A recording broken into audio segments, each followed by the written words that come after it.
We appreciate all of you to join. We have so many people joining and watching this session.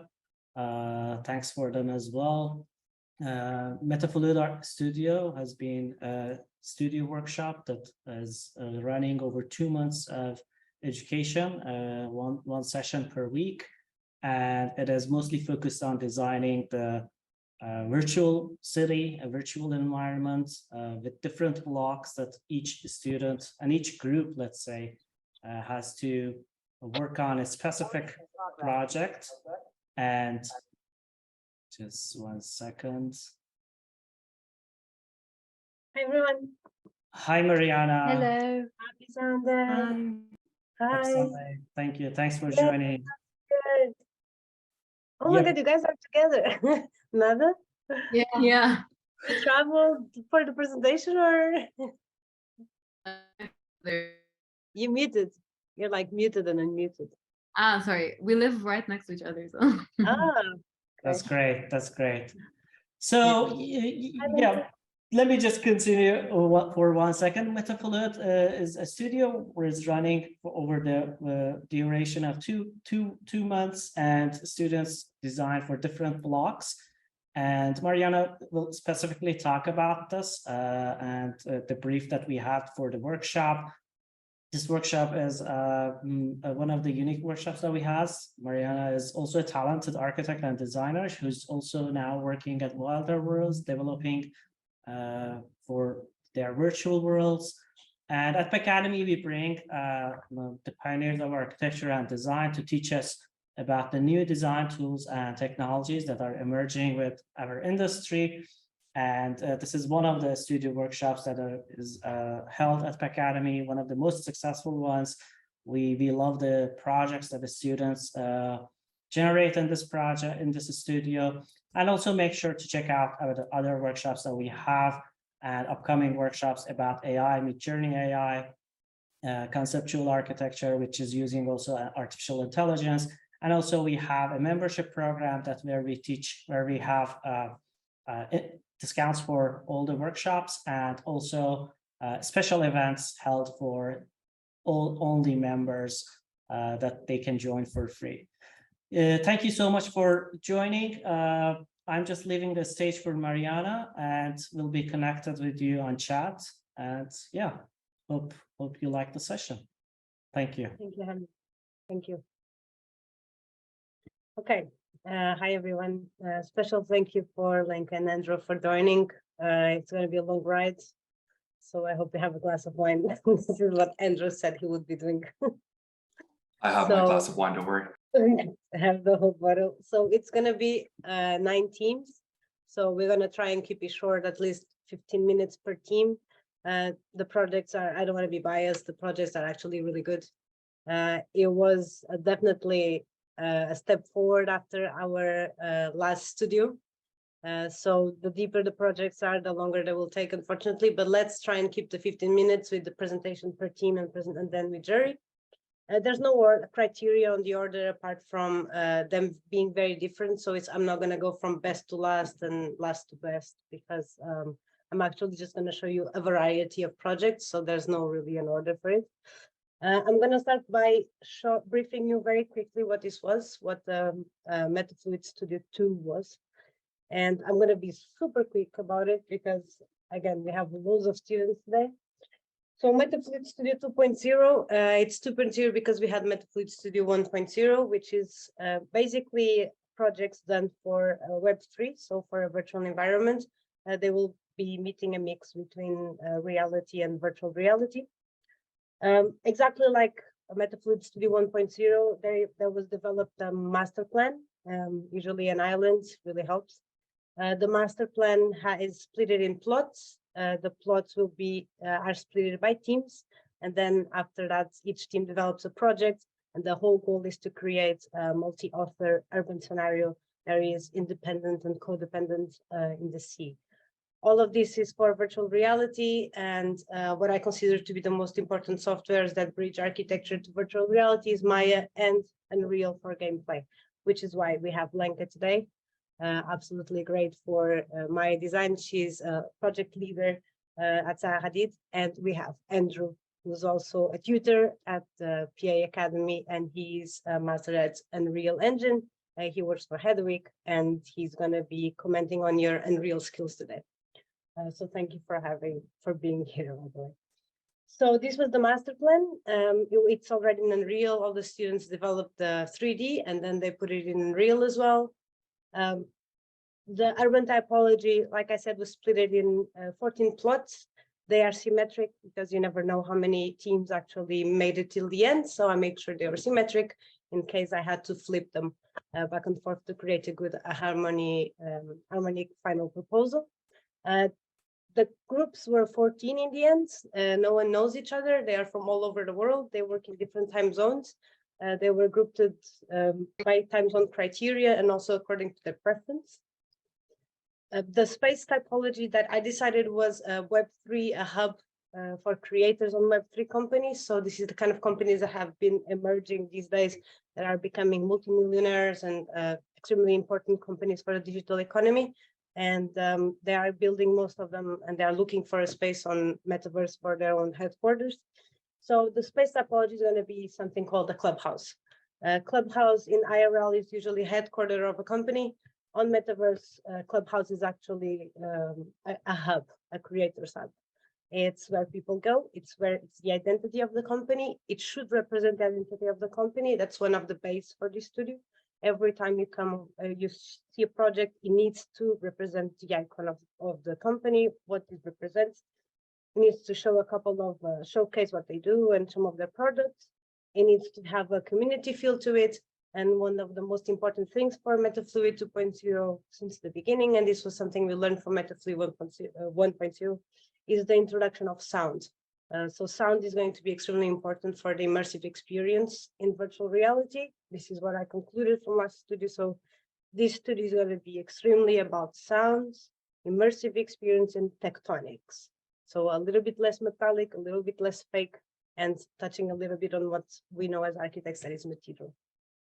Who are the clients? And I show them, I gave them a list of clients that I really like from Web3, some from Animoca, Azuki, Everyday People, so CryptoPunks.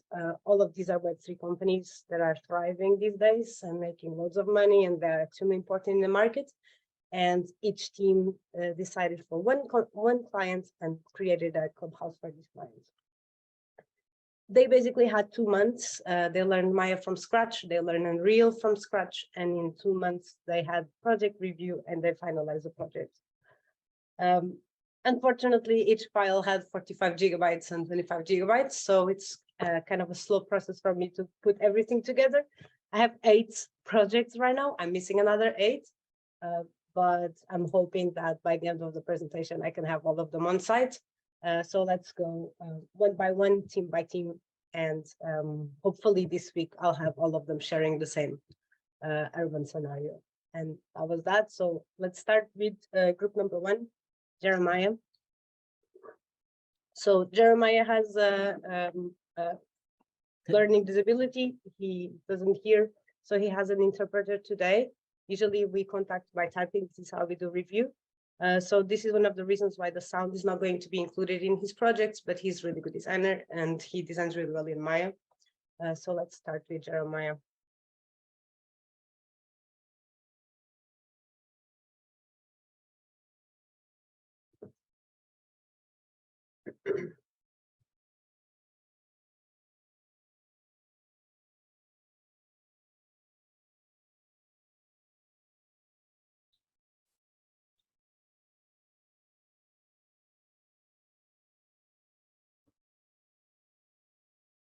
Yeah, hi everyone. Can you see me? Yeah. Yes, we can see you. And you're added a spotlight so everyone can see you. All right. Thank you. Thank you so much. So I'll start with my presentation now.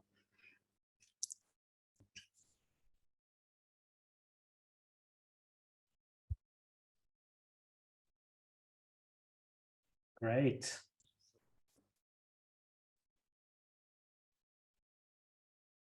So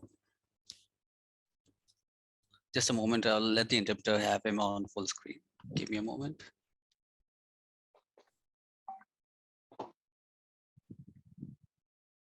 All right. Yeah. Yeah. Can you see my presentation now? Yep. All right. Thank you. So this is the presentation I worked in the blockchain for Animoca. So Mariana taught me, um, and it was an amazing experience how he did everything how to teach us the ideation, the creativity, and how to put that into presentation. He explained me in the best possible way. So my project name, this is what I have chosen for Animoca.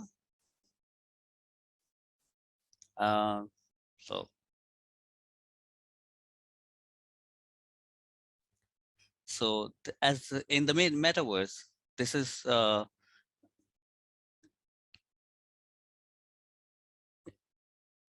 yeah, this is the metaverse, and I'll be showing you how it looks like.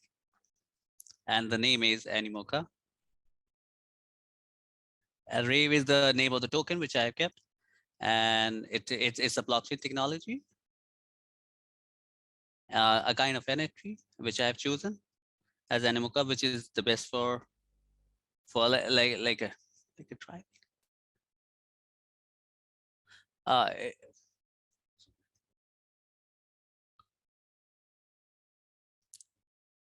oh, so Animoca is for that's the name, and it'll look like a car. Oh, it's a sports. It's a sports. What? All right, so I'll just go down. So so my project name is Animoca, which means your sports is it's a symbol of sports. All right. So then I'll show you my design idea. So over here, you can see on the left hand side, you can see a beautiful motorsport car.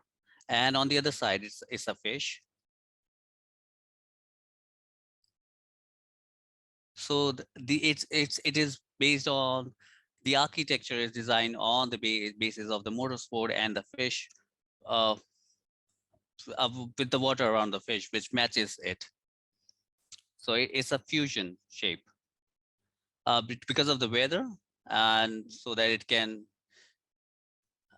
when the day is warm, and so the air can just go ahead and what exactly?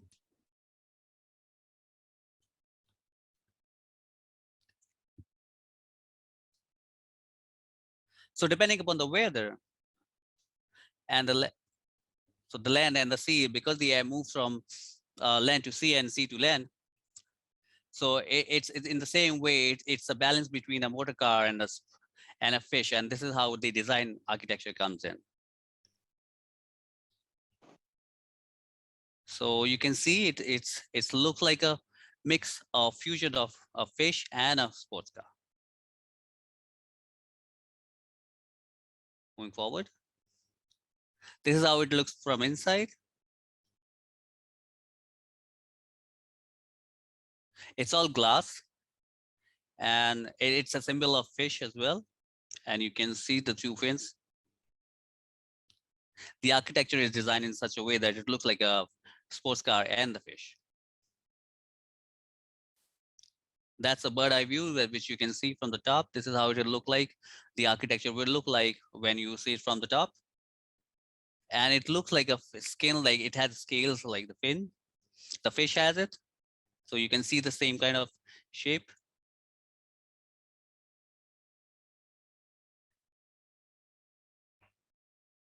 Like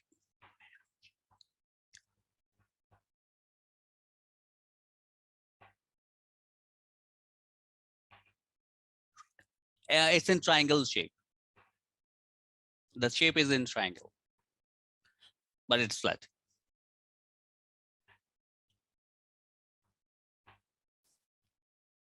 So this is the night view. This is how it will look like at night.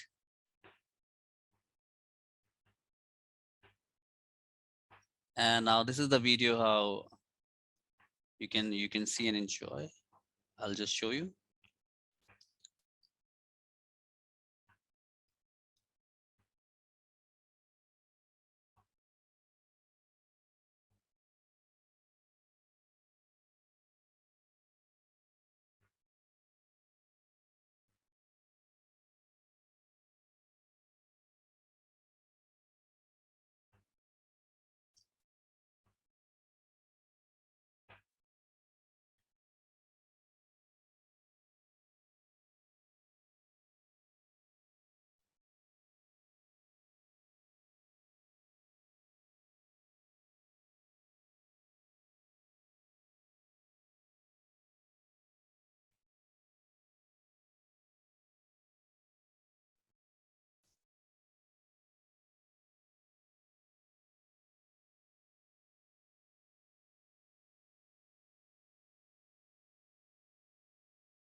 It's all glass.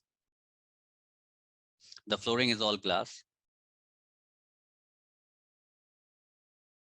And you can see the water from the glass. Yeah, you can see the sea from the glass.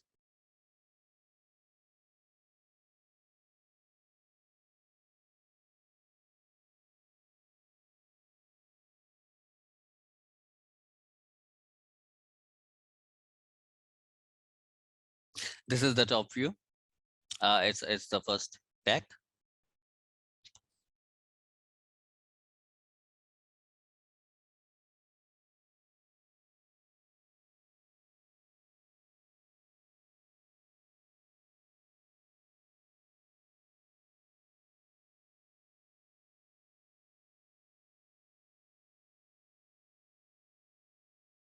And now this is when you're standing on top. This is the roof, how it looks like from there.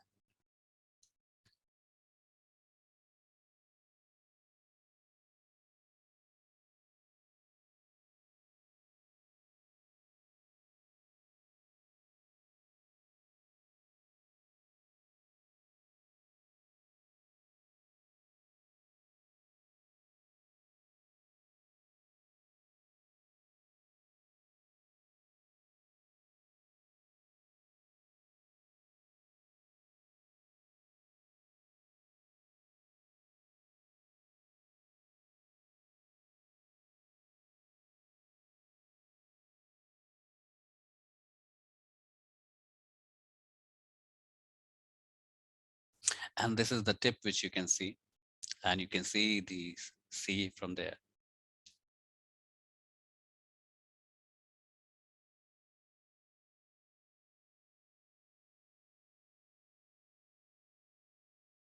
And that's it.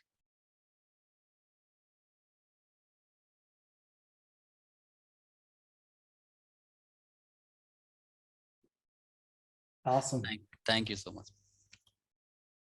Thank Any you. questions?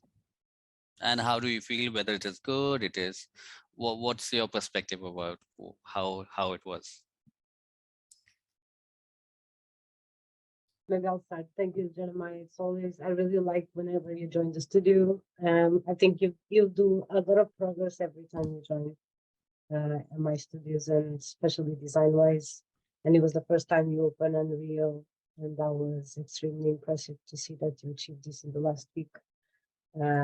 So I really appreciate that, and thank you. Like, come back anytime. I'm really happy to have your Thank you. project. Yeah, because it's all blockchain, and I'm deaf. I'm just trying my best to do my best and learn whatever I'm trying. I'm putting all my efforts to follow and get the skills to develop the projects. I'll never stop myself. And thank you, Mariana, for teaching me in depth. And I really enjoy the communication, how we go ahead about the 3Ds, the kind of help which you provide. I'll just appreciate it. And thank you so much. Yeah, you know how.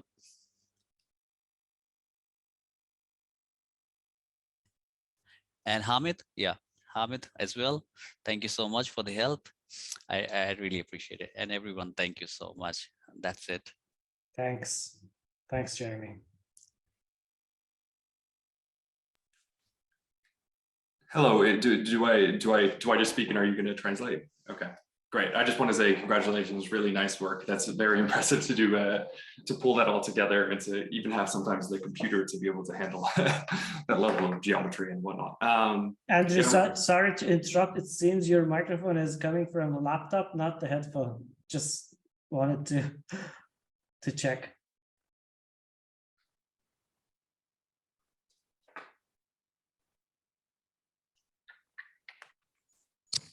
Is it better now? Can you do one more time?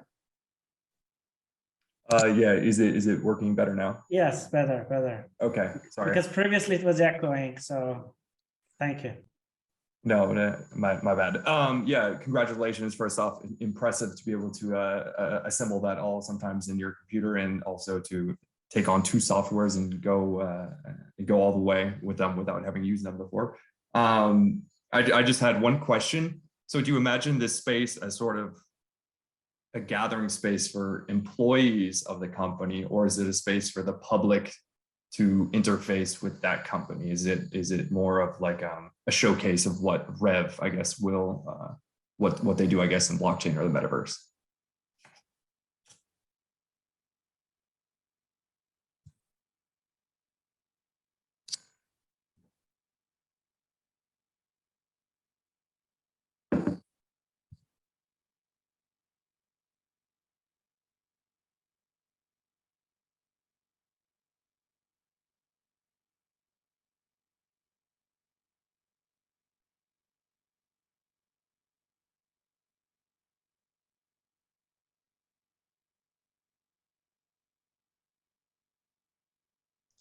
It is designed for people, for gathering, large gatherings. Okay, it's my turn. Congratulations! It's a nice project, and it's a so nice model, and it has a very nice elements. And I hope you can develop this further and continue on this project, because it's always interesting as well how you would imagine it post submission. And I really like that in the metaverse you kind of take on the designing in a bit different way, because sometimes we see that people just take the architecture you would design normally and then put it online. I mean, Mariana probably know much more about it, and maybe it's not happening anymore. But from what I see, sometimes it's just one-to-one the same space that we would do in a physical world, then translate it to metaverse. What I like about your building was as well, now when you were on the roof and you were on the spikes looking into the sea, this was a fantastic translation of a space that we might not be able to see in a physical world, because you would have to have handrails, you couldn't have slope and different things. And it's nice that you take on the design in kind of taking the benefits of the metaverse to design the space and the experience that you would not have otherwise. So congratulations, it was a very nice project, and I'm looking forward to see how you're going to develop this further, or any other of your future projects.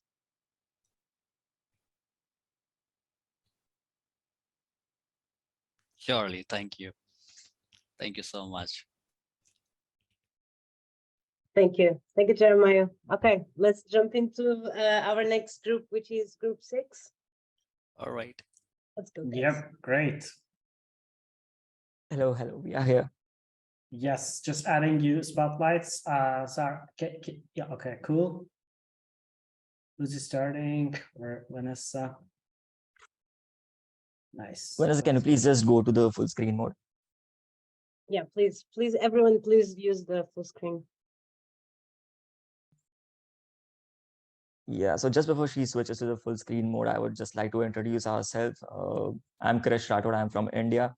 We have Min, she's from China, Vanessa is from Germany, and we have Jocelyn, she's from Peru. So we are working in 4 different time zones. It was really difficult for us to go back and forth, but we have managed to pull it off under Mariana's guidance, and it was a great learning experience for all of us. So yes, so we call our project the Dope Ape Tonic, and The group is called the Dope Apes because we are working for Bored Ape Yacht Club. So I'll just give you a quick brief about the client. Vanessa, please switch to the next slide. Yes, so Bored Ape Yacht Club is a NFT collection. It has 10,000 NFTs which live on the Ethereum blockchain. And it is basically a cartoon NFTs which are used as profile pictures by a lot of people around the world.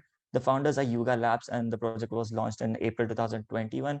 It was created by 4 friends who wanted to build something really ridiculous. So they came up with the concept of going with apes, kind of funny, but that's has gone viral in the past few years.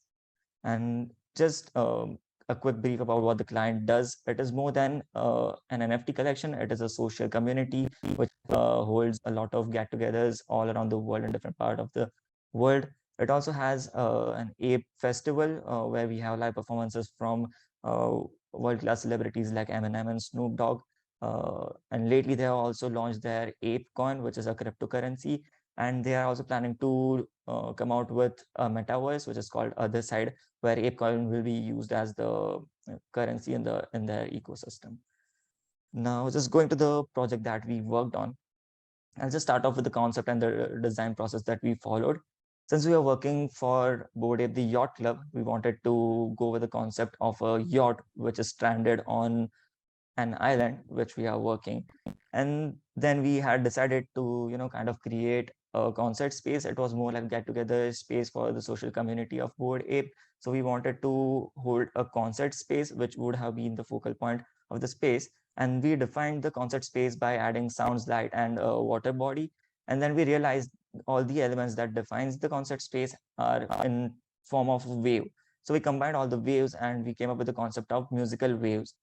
And then we again, since the creators of Bored Ape wanted to do something ridiculous, we had a ridiculous concept of combining a concert space along with a wellness center in the same space, and another NFT exhibition space, which was the prerequisite of the client. So the wellness space was designed on the concept of yin yang, or where the apes would just go party and then kind of balance their energies. And based on these concepts, we went on to create a fluidic design between and create a few punctures between the open and the closed spaces. A few initial sketches that we can see at the bottom, and these were and the sound waves. So where we kind of combine the concept of the yacht and the waves. Next slide, please. Yeah, so a few initial Maya models that we did. If you can see the abstract form of a yacht and the waves at the bottom. So then we did another first setup on Unreal Engine with materials which look kind of terrible since we were absolutely beginners at the start. But then we, under Mariana's guidance, we started improving. And yeah, so next slide. So the previous slide showed the outer shell. These are the spaces, the zones in the interiors. So the 3 zones, the concert space, the wellness space, and the exhibition center. A few reference images showing the mood and the look and feel, which we took as reference for modeling. So yeah, the interior zones on the site. Next slide, please. Yes, so now we'll be showing you the renders for this is the outer shell. Basically, the view from the side where we can see the shape of the yacht and the waves at the bottom. Also showing a few punctures, showing the concert area and the NFT space. And another concept that we had to add a UFO on the top. So we imagined a space where the NFT holders, which were the Bored Apes, would come from the UFOs, come down to the site and then walk into the space. Yeah, so next slide. The aerial view showing the entire structure from the other side. Next slide. Yeah. So this is the outer space. Now coming to the interior spaces, first we go to the concert spaces.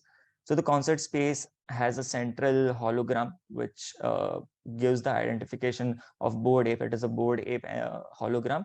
which is the central point of the concert space. The concert space is designed in form of a ramp where people would, walk onto the ramps and face inside, where the performer will be standing on the central stage, and a few hanging lights which just go blinking on and on. And the ramps were again defined by edge loops. We added a few lights to define the ramps and give, the ambience that a concert space or a club would require. Yeah, the next slide, please.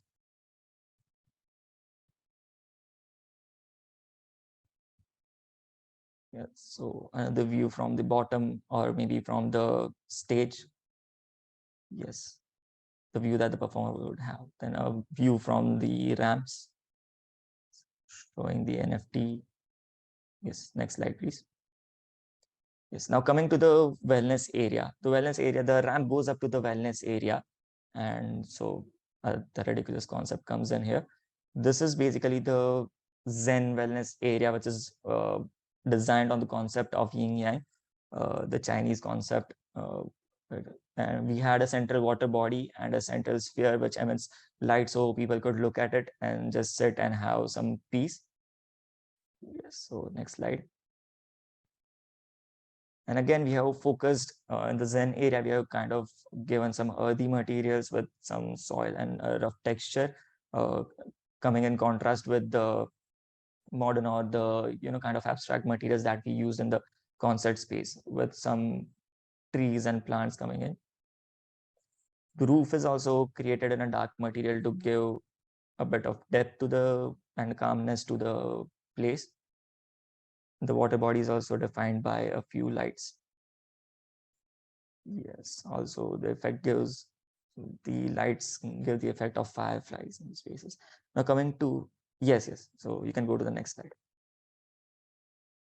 Now coming to the NFT exhibition space, which I feel would be a very important space, since this would create a lot of business for the client. Next slide. So a basic look of the NFT spaces, these pods are where we can have the NFTs in terms of holograms, a basic look and feel of the NFT space. Next slide, please. Again, here we have created effects of kind of fireflies and used a bit of modern materials with some spoon asphalt on the ground, and then metallic pots. Next slide, please. Yes, a perfect render with all the NFTs and all the holograms coming in the NFT spaces. Yes. Next slide, please. Another viewer detailed view of it, how the pods would work with all the NFTs exhibited and the ape coins. Another water body coming from the top of the pod. Yeah. So yes, this was the presentation, and it was, Wow. We call ourselves the dope apes. Yeah. Vanessa, would you like to just play the videos that we have done? Don't forget to have the sound enabled from screen presentation, so we can hear.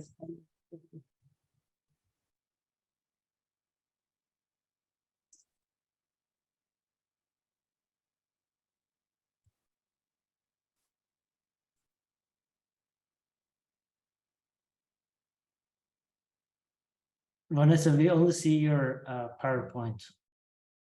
Can you see it now? No, we just see PowerPoint. You need to switch the screens. Wait a minute. Wait. Make sure to share the sound as well.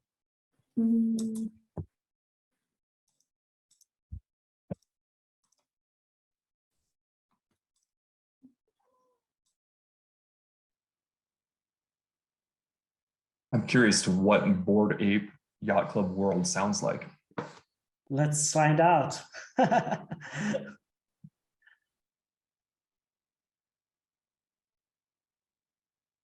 So Vanessa, when you click on share screen, you'll see like on the bottom left side, it says share sound. Make sure that's enabled.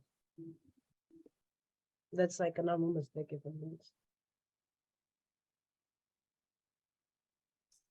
Really? Because next to share screen, there's record. Just No, share no, if for you click now. on it, you need to click on share screen, Uh-huh. and then you see that it's Oh, like yeah. almost. Okay, perfect. Yes. Share sound.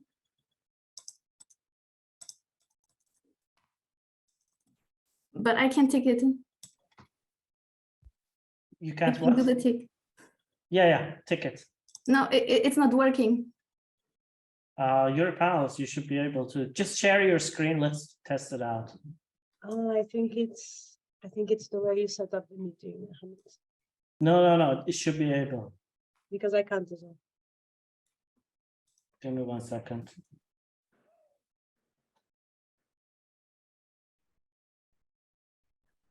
Okay, play the audio, play the video.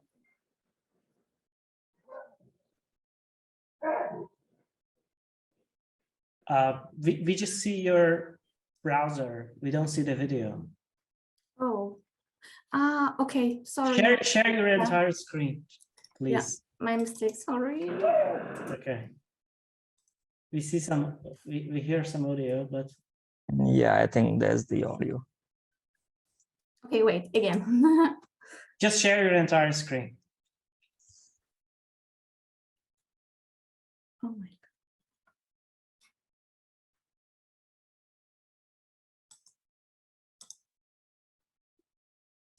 The audio option is Now? on. It's loading. We see your browser. We don't see the video. Just click. Does it open? We just see the browser. Or wait a minute. I'm so No. sorry. Wait.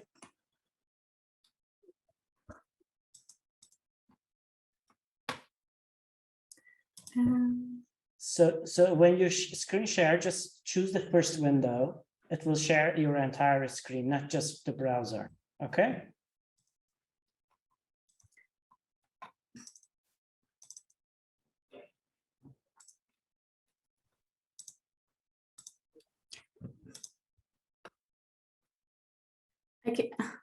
I cannot find it. So Wait, like this? Yep, there you are. Yeah, Okay. now open. There you are. Yeah, thank you. Sound. Yeah, we don't hear There's no the sound. sound. The option is on in here, actually. I think I can hear the audio. We had a few small sounds. Yeah, I think that's just. Okay, then next. Can you try and turn up the volume, Vanessa, please? Make it louder. The volume Yeah. of the video? Yeah, as much as you can, actually, because we can't Yeah. hear anything. Yeah. Vanessa? Yeah. Vanessa? Please open not this one. Okay. It's the MFS G6. G6. The fourth, the 5 one. 5. This, yeah. The fifth. No. It's the MFS G6.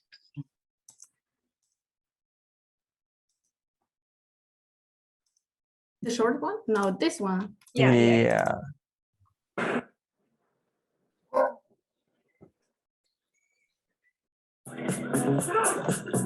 Yeah, now we can hear.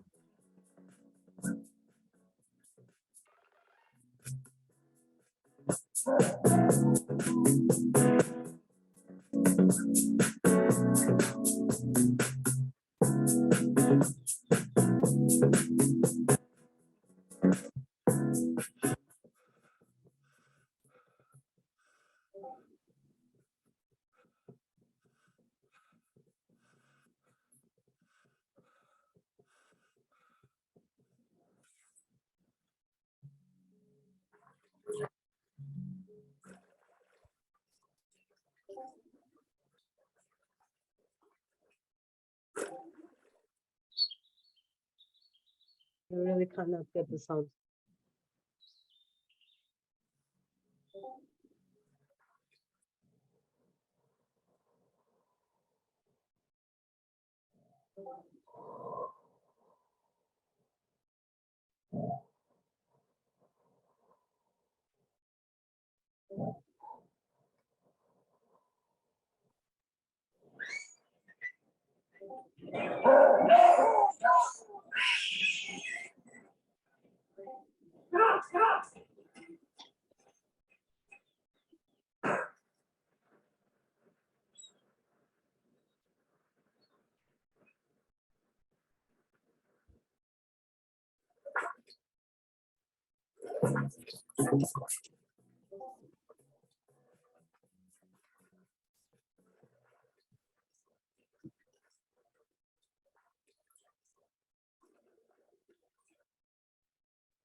We have more. Oh, Cecily.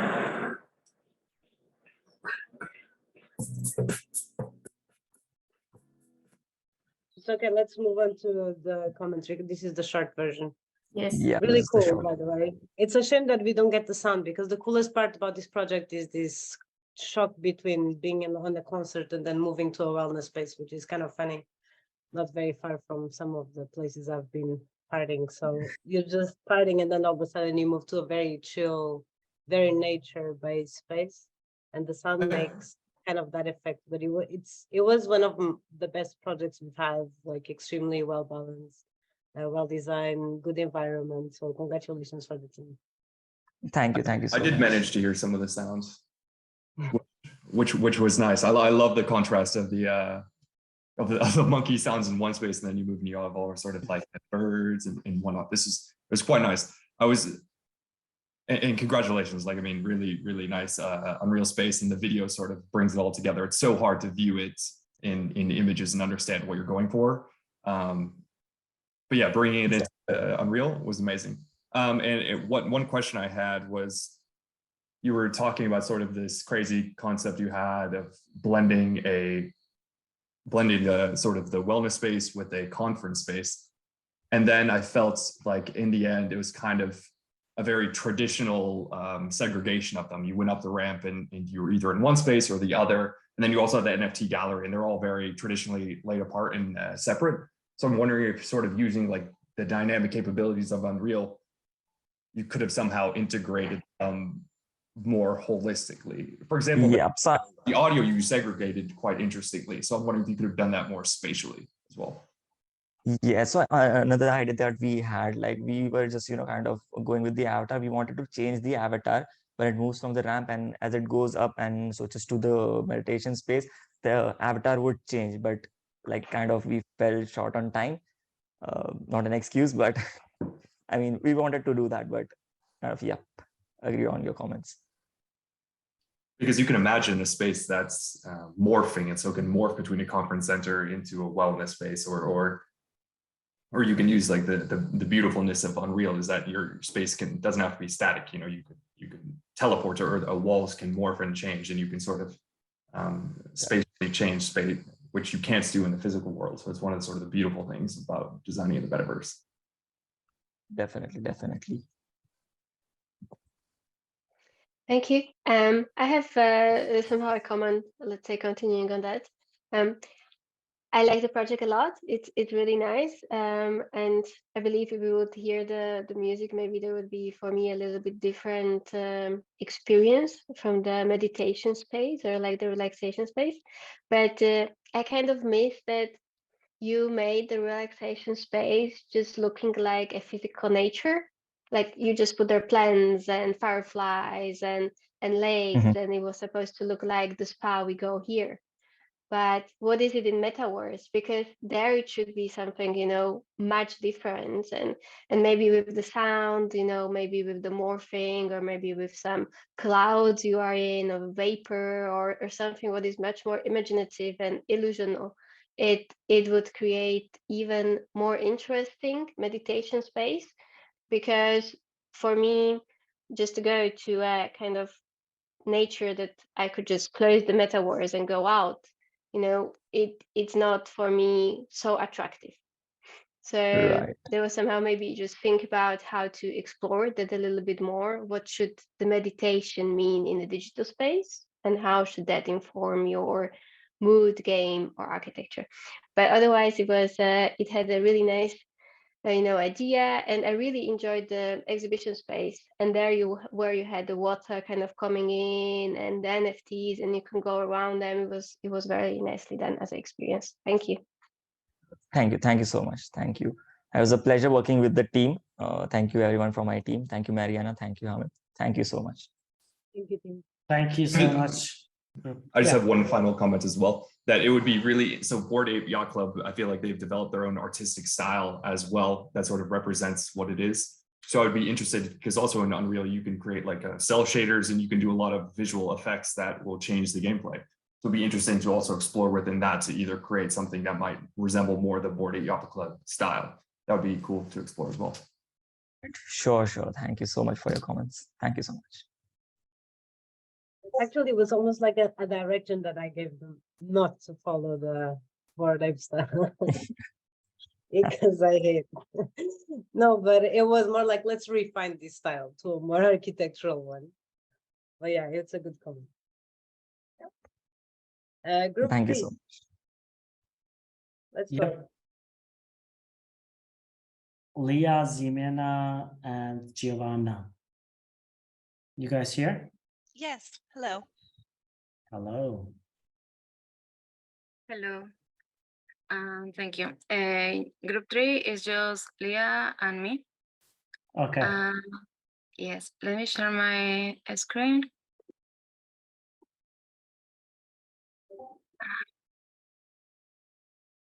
Okay, all is good? You can share my screen? Yes, we can see. Well, to start, Leah and me, we are an interdisciplinary team with different perspectives on architecture and metaverses. Our team have the name Bioluviers, and our project is Bioluvion. And for example, on the one hand, Leah Dennis has an understanding of how NFTs and virtual architectures have the potential to revolutionize our economy. And on the other hand, me had exploring with metaverse, virtual platforms, and typology building towers, monuments, and temples in futuristic and biomimetic environments.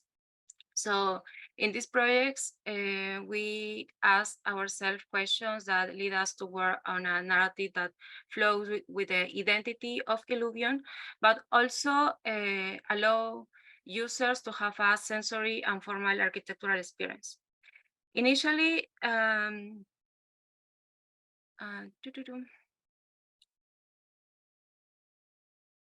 wait, I lost myself. Well, initially we identified the topology of natural and virtual ecosystems, supported by technology and the possibility of working with a certain virtual realism of virtual worlds. We wanted to incorporate natural biomes and architectural biomes because Illuvion is a creature collector and auto battle gamer that integrates alien natural ecosystem into open landscapes, where collectors could meet to others freely, and they maybe could share knowledge. We asked if we can design another type of space in the metaverse, or we can do a sensory experience to connect with the new alien creations of Illuvion. Giovanna, the slides are not passing. Okay, there you go. Sorry. At the beginning, one of our reference was to make sketches, and then we made a research about the ecosystems into the Illuvion, but we asked ourselves if the real life have no the inspiration of these regions that are 7 regions into the illuvium. So we was really inspiration in the river, in the Amazon River, because we like I discovered that the river have movement, and in the interior of that have different types of ecosystems too. So then of that, we start trying to put in the same project the idea of illuvion, but in like a exclusive space that is a clubhouse, and also that this clubhouse could include in the interior spaces to meet with others, have this type of ramps, types of circulations in movement, considering the idea of the Amazon River. And also we have in the interior different biomes. For example, we try to put different biomes, but where you can see the biomes, but you are living the experience of the ecosystem in all the project. So with some biomes where you don't have access, that are the NFT biomes. And also we have these different types of biomes that are the biomes of the like illuvers, that are the type of monsters in the Illuvium game.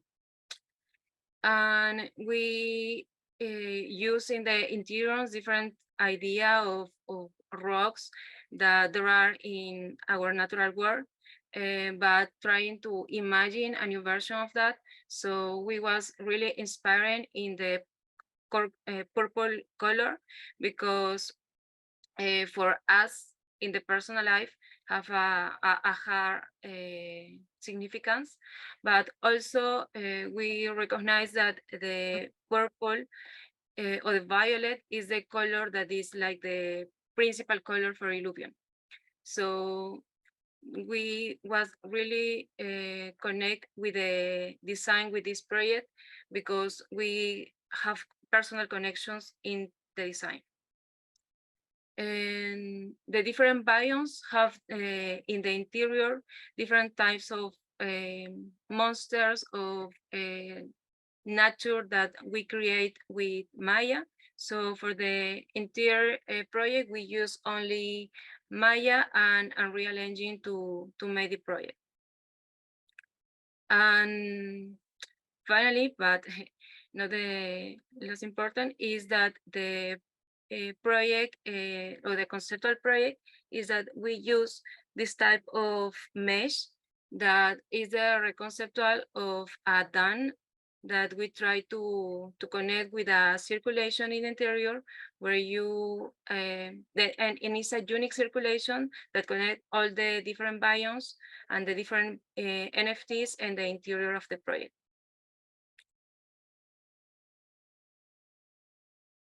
And this is our final view. Leah?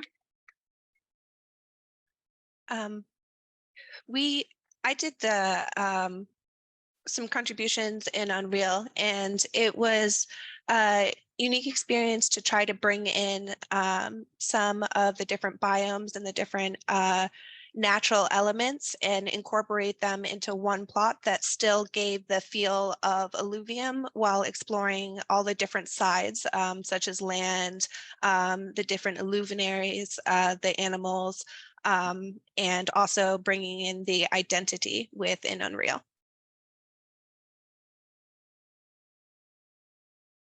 Yes, so let me share my screen again to share the video.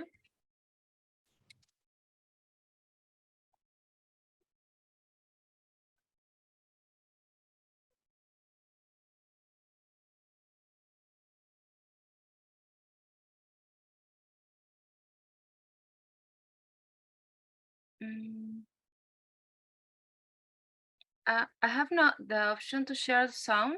It's okay. I think you should have had, but let's try. The option is already on.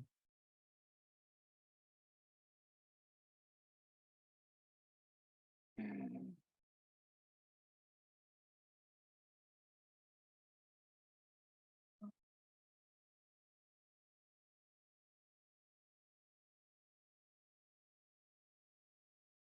Try again.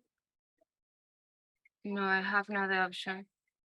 I have the option, but I can do the check in share sound. Okay, can you just try and share the screen and then maybe the sound will stream? Okay, sorry.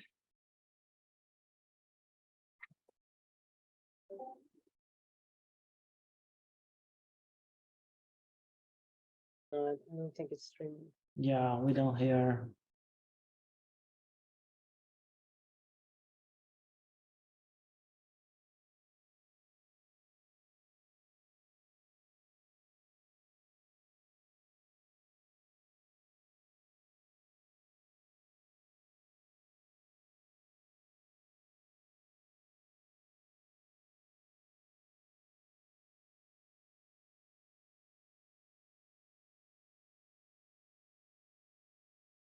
Yes, I don't know. The sound is not sharing. No, it's okay. We'll share it then after in social media, don't worry. I really enjoyed the project. I think that there were a couple of things that I would probably clarify, which is the biomes. The biomes became very homogeneous, and the biomes were like a very strong concept you had in the beginning, and then they kind of lost. Also, you overused a lot the metal inside, like a lot. And that I think that was like last minute kind of decision. And it really explodes the light. But apart from that, I always thought the project was very iconic and really represents what Illuvium is. So the main figure landmark, and then it kind of comes down to a podium and goes around these biomes. So thank you. I really appreciate the project. Thank you so much. Yeah, I also second what Mariana was saying. Like you talk so heavily about the biomes, and then once you're inside it, you have this mono texture that encapsulates the whole thing, and then you kind of just get the idea that there's some different zones, but there's not really any different feel or atmosphere or audio or whatever it is that you're supposed to feel in these different biomes. And then the video did not give the chance to even explain that because it was too quick and jumping around, so you didn't get the feel of what it was like to be in one and then processioned into the next one. So you could work on that. That would be really nice to see, like what is the feel in one, and then as you move into a different biome, what is that experience and how is it different from the first one? Just to contrast, to see that contrast and make it apparent. But yeah. Thank you. I don't know, but I have the option to share my audio now. If I can share again the video. Can you try again, please? Yes.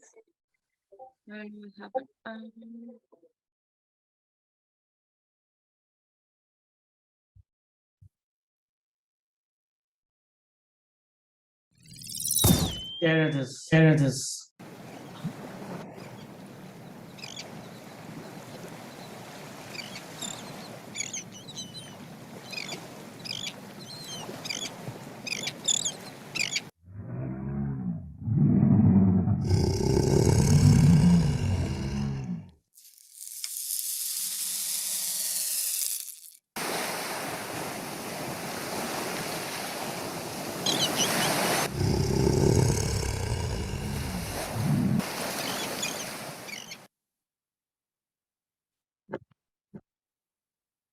I take my comments back. The audio makes the biomes awesome.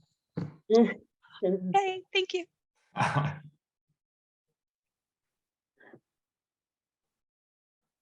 will just forward the comments before. I still think that even with the sound, it would be interesting maybe to have them more distinctive. I mean, to me, it was a coherent sound throughout. Now, when you were going, I couldn't kind of recognize if it is a different biome or what is different, maybe because the materiality was the same. So, just see what is the next step. But nice project. Thank you. Thank you, guys. Thank you for the feedback. Thank you. Thank Okay, you so much. Can we have previous groups video once again? Do you want to hear with the audio? Can we try? Yeah, sure, we can try. Vanessa. Just 1 minute, okay? Not more. Yeah, definitely. Vanessa. You're owning up to the problem, Hamid. Just Yeah. create. Yeah, there was something that I needed to check. So Yeah. sorry for it. Yeah, Vanessa, can you please just quickly share the video?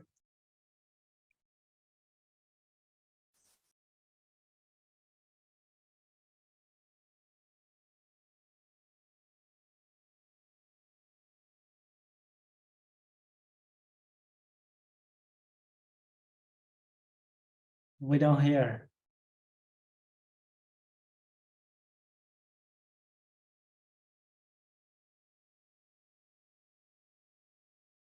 Yep, we don't hear.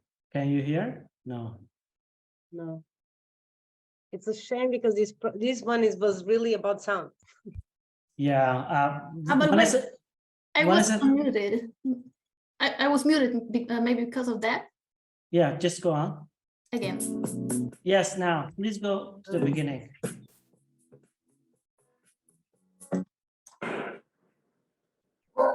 I make it full screen. Okay.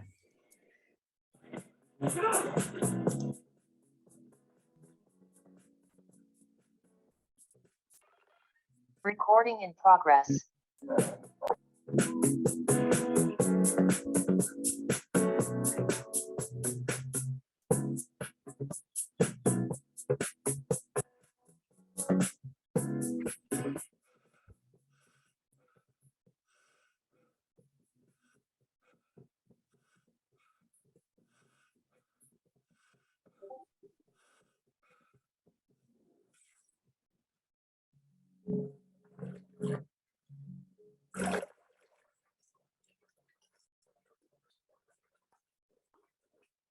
No, I think it's the connection.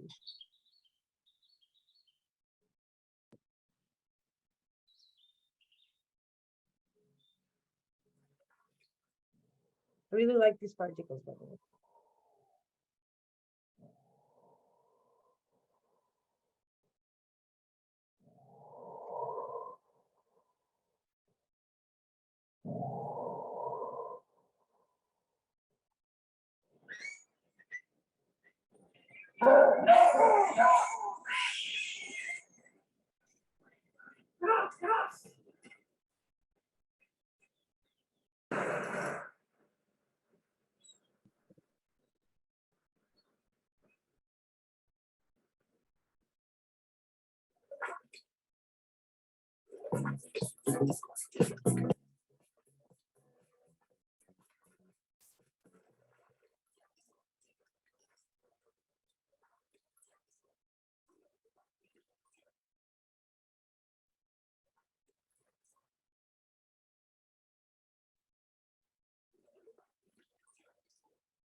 Thanks, Vanessa.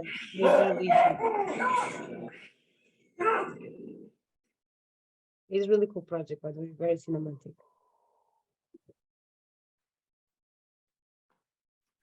Thank you so much. Okay, let's go on for the next group.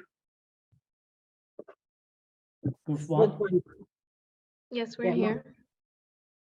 Hello. Hi there.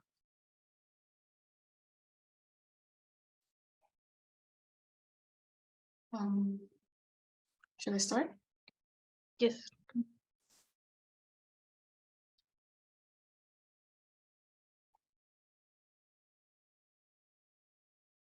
Okay.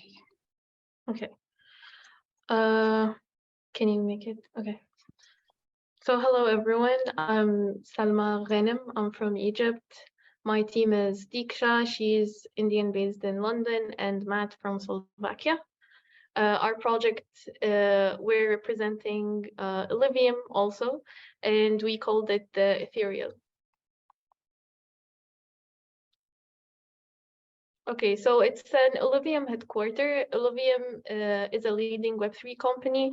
And they're creating a new decentralized platform that aims to empower their users and enable them to take control over their data assets in a secure and a private manner. Okay, so first we're gonna start with our takeaways in generating an image for the company. So basically what inspired us.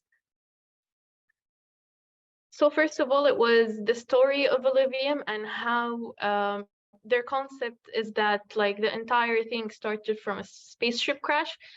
This is a quote from their Twitter, like that the beginning of the journey starts here, a crash landing into a mysterious unexplored planet.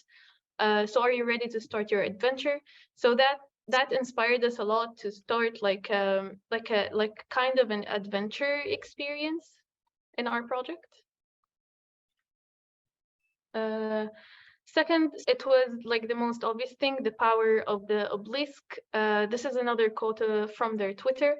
How the obelisk has so much power that these coral structures are like going around it, but it will never be locked away because it has so much power. Next. Another thing is also like the power and the patterns the obelisk energy generates. So this kind of noise pattern. And the world environment and color palette. So this kind of purple and neon-ish colors. Also, another important thing is that Illuvium has different worlds, and different elements. So we try to incorporate that in our design. And lastly, the battlegrounds and how there are like spaces for these creatures to fight, and that's how the players interact in the world, and they play against each other. So now, like, this is how we applied what we saw in Illuvium. This is an overall shot of our project. Okay, so I'll explain the holistic view of what we have, and then my teammates will explain in detail. So first of all, we have a twisting twin tower, which is the main tower that's filled with energy. We have these kind of, around the tower, we have these kinds of teleports that teleport you to the big island. It's kind of like a spaceship and an island enclosure, and under it are the islands with the different affinities and the different NFT galleries. And then on top of the spaceship, there is like a sky battlefield where like there can be a show of like different creatures fighting. And next, Matt will be explaining our bridge, our tower and lobby experience. Yeah, well, the base of the tower comprises a lobby accessed from 4 cardinal points. The primary point of the entry, located at the center of the image, is marked by the tower's striking morphology, and access to the tower, into the tower, is restricted to this point because the interior of the tower is technically an island. Please scroll down. Thanks. Here in the background, you can see the lines of the lobby, which leads the avatar up to the 3rd floor, and from the center, the elevator starts up to the therapeutic bridge. Okay. Yeah, the point. One of the 4 points of access to the clock tower, where the elevator is depicted here. The outlines of the island is characterized by a surface adorned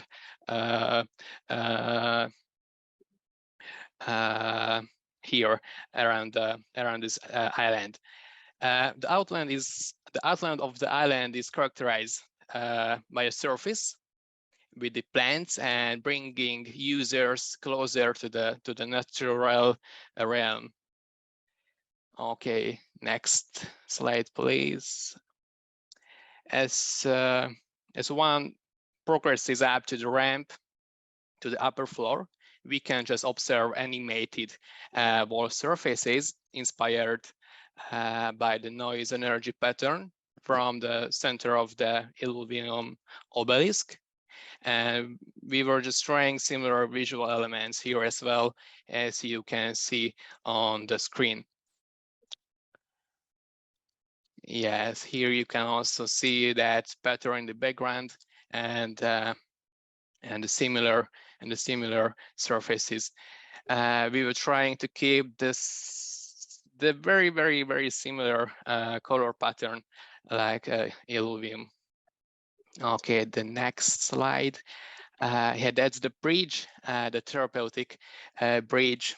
It's basically a well-being area was created in the tower's center, offering users a unique experience owing to the network, the mesh, and various affinities can also be found here, which is a special feature of Illuvium. You know, I mean the vegetation of this place. And of course, we were just using also this kind of avatars in the background. Like you can see the pet with the blue LED. Yeah, great. And then we come to the island part. This is where we explored. I'm unmuted, right? Okay, just checking. This is where we explored the 4 elements. We have a shell on top, and then we have 4 separate islands underneath the shell, and each island explores a different element. We have fire, water, air, and earth. And the entrance to the way you enter the islands is through teleporting to the middle, where there are bridges and gates to each individual island. Just going into a little bit of design, the language that we got was mainly through 1 or 2 main forms that we then kind of iterated. And then finally we got an NFT gallery, and we got these 2 pods, a semi-public pod and a private pod. The pods were mainly for, they are mainly for hangout, as like a hangout space. And then the gates as well, and the island shell was also iterated just like that in this way. And here's a shot. You see in the background, you see the entrance to the island, and then the gate and the tower in the background, and also the teleporting towers. These are visualizations of the water island. We have water elements, and the NFT avatars are all in blue, and we also have these floral platforms. And this is the fire island. And other than actually having literally fire elements here and there, we also have made the materials a bit rough and not glossy to give off that vibe. And then we have the earth element island, and in this island we have kind of soothing tones and calmness everywhere, and basically just peaceful music. That's what makes the island, and the vegetation. And finally, we have the air element island, where we have this kind of fog dispersed everywhere, and we have a misty kind of vibe going on.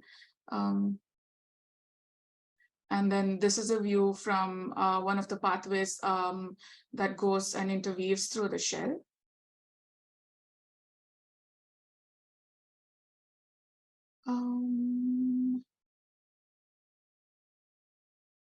Can you hear the sound? Okay. I have to reshare. Reshare with sound, yes, please. The first 5 seconds don't have sound, so like I think there was sound. No, but I can hear. Yeah, try to reshare it. Okay. Yeah. And make sure that your sound is on the maximum. Okay. share with sound. Did I share the wrong? Just a second. There we go. Can you see? Okay. Yes.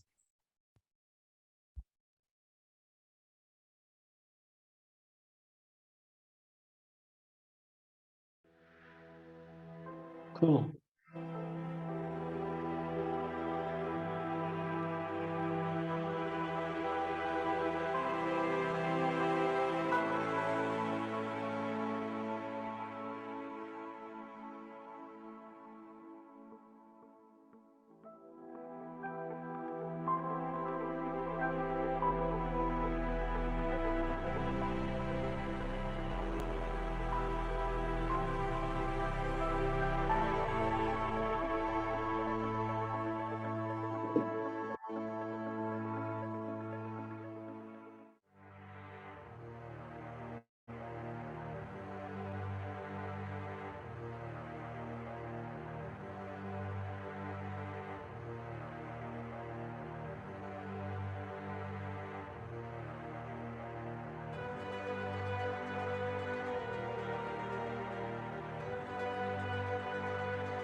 Maybe we just have one more.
Thank you. I think this is what we meant with the biomes having like an identity, and you really achieved that, right? We felt the biomes, and that was very successful. Obviously, that sometimes the design is kind of wonky here and there, we can tell, but it's the experience in the third person that really feels like a very cohesive project. I really like that the foyer is kind of like this very elegant entrance and very luxurious as well. And then when you actually get in the game, you're feeling the earth and feeling like the rude and rough elements. So very congratulations for that. It's a project done in 3 weeks, and I mean, it's beyond Thank you. So absolutely. Thank you. Yeah, beautiful presentation. Beautiful, and the Unreal work was amazing. I love seeing that you had some dynamic buttons, you did elevators, you had a lot of soundscapes, you had movable elements. Super nice. One question I had was, I felt like if I was to actually be experiencing that your space, it was quite programmatically complex. So I'm wondering how wayfinding would work in that sort of space, because it's sort of extensive, and you have these sort of, you always have the sort of the soffits of the ceiling having all these light ribbons, but I don't know if those were necessarily aiding yourself in the way that you're actually going to circulate that space. So I'm wondering if somehow you could have treated those lights differently in different areas to sort of guide the user through the spaces, because you have so many different spaces to explore. But I imagine it might actually be hard to find the space that you want to explore. So while I enjoy that, I think that could have lent itself to guiding the player through your creation. Yeah, I agree, but we tried to make it clear from like having the different elements in kind of different colors, so people would know like what element they can teleport to, and then they can teleport back to the tower from the island. I think, yeah, there can be a bit more wayfinding towards the elevator, and like making it clear that it goes up to the bridge. But we try to like do that with the colors and the signs and making it kind of understandable for the user. And also the fact that the shell itself is not completely closed, and it can be viewed from any point, even on the paths that go through the that weave through the shell. Yeah, we just tried to think of that actually. I really like that you are using kind of a one element diagram you have with, taking a one geometry, then splitting it and kind of then creating all of the islands out of it, or the tower. I thought that was a really good idea that allow you then to kind of much quicker, generate all of these geometries and the world that you created, it is a large model. So maybe just, if you go back to the elements, and then there are not just a geometries, then you populate, but they already have some kind of a different feels, like how the geometry has to encapsulate the fire, how it has to encapsulate the earth, or the landscapes that you had there. So it's not only kind of having these geometries and then having your biomes or on your fields kind of, scattered around, like suddenly there is a fire on it, or there are flowers, or there is water, but that the geometry has much more the information about how design-wise you would believe that it would, kind of the fire would have to be enclosed and so on. That might be interesting to discover more. But it's interesting project, and well done as a 3 weeks work. It's really a lot that you managed. Thank you. Thank you. Thank you so much. Group 7, let's go. Vlad, Roger, Christian. Yep. Yeah, okay. Share screen. Can we see the screen? Yes. Lovely. Okay, yeah, so our project name is La Viola. We chose this because purple is actually, it links to our brand, the brand we chose, the Web3 company, which is exclusable. And the reason why we did this is purple, the color, emphasizes luxury, which I'll go on to later on. But to start with, just a little bit about us. So Roger is an architect from New York. He specialized on the massing and the Unreal 5 implementing and programming of the project. He already has quite good Maya knowledge, which is like rated 7 there out of 10, and his Unreal as well is also good from previous projects. Myself, I'm an interior architect and designer, and I focus on the interior envelope and the Lumion renders later on. I've never used Maya before or Unreal Engine, so this is my first time. And Duarte is also an architect. He focused on the exterior envelope and the massing, so we worked together quite a lot. And his Maya experience is also 0, and his Unreal was 0. So we started off with some references that inspired us. That was the main thing we did to start with as a group. We wanted to get to know each other more, as none of us know each other. And we came up with some metaverses already out there, such as Zaha Hadid's Liberland. And we just focused on various curves and various articles that we could find here, along with the Gamium world and Illusor's TRT. So our chosen brand was Exclusable, and Exclusable focuses on a few keywords here. We've got luxury, which is even shown from their current metaverse penthouses, which are these pictures on the left.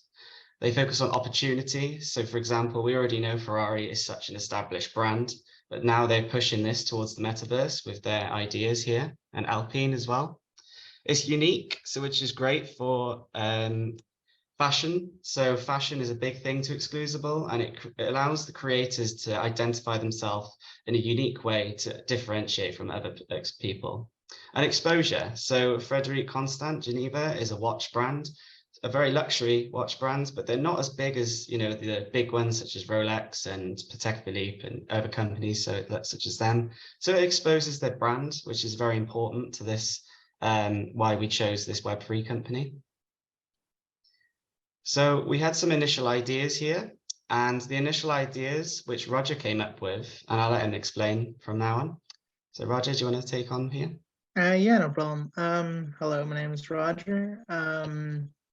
So originally we started with just individually exploring different options, and some of us came across different typologies and mousings, and we took a route where it was more about organic formations, and eventually I looked at ultra shapes and just try to explore that and how it could become something more floral, something pattern orientated. And below you see some of the explorations from my other team members for structural envelopes and pieces that we would later on utilize. You can go to the next slide. Yeah. And through individual explorations, we came together after possibly a week and just sought out each other's ideas and saw how we can convene and take this a little bit further. And we selected one shape and kind of ran with it and explored it, especially my teammates. You go to the next one. Sure. Just one more thing to add with this. We looked at taking some of these designs are very different here, and you can see with the bottom left corner, this was Duarte's original idea. And I didn't want to remove all of his original thoughts, so we tried to incorporate this into the flower idea above it. And you can see in the bottom right corner now, the final result from our developed design was trying to initiate what everyone wanted. So you actually stay focused and you'll stay inspired. So our Maya final design, this is the final Maya models, and I'll just explain my section to the interior, and then I'll let Duarte explain the top ones. So I wanted to focus on trying to keep it as open spaced as possible, but also have some small features. So I went with this idea of the pillars in the left. Originally I came up with the fluid idea to have it all fluid with the actual architecture, but it made the space a bit cramped. So I decided to take some exploration I did with Maya before with that pillar, and then also make it unique and keep it to a luxury idea. And also with this, I looked at the idea of this fashion and how we could maybe create a catwalk from the actual architecture, which is shown in the bottom right. And Duarte, do you want to explain the top? Yeah, I can. Can you hear me well? Yes. Yeah. Perfect. Okay, basically, yes, like my colleagues explained before, we tried to merge all these ideas that at the beginning was the idea of the yacht mixed with some organic shape, and the whole model to be a bit elevated, so that created this idea of desirability. And from there, we started working on these shapes, and we came up with this sort of fluid. In a plan, it looks like a flower, but then when you look into the exterior envelope from ground level, it looks like a yacht. And then we did this entrance, like you can see these ramps that go around the plot. Enter the first floor, and then from the first floor you can go to the second floor to elevated pod. Our idea was also to create some fluidity that we'll see in the renders after, like in the interior renders. And you can pass the slide.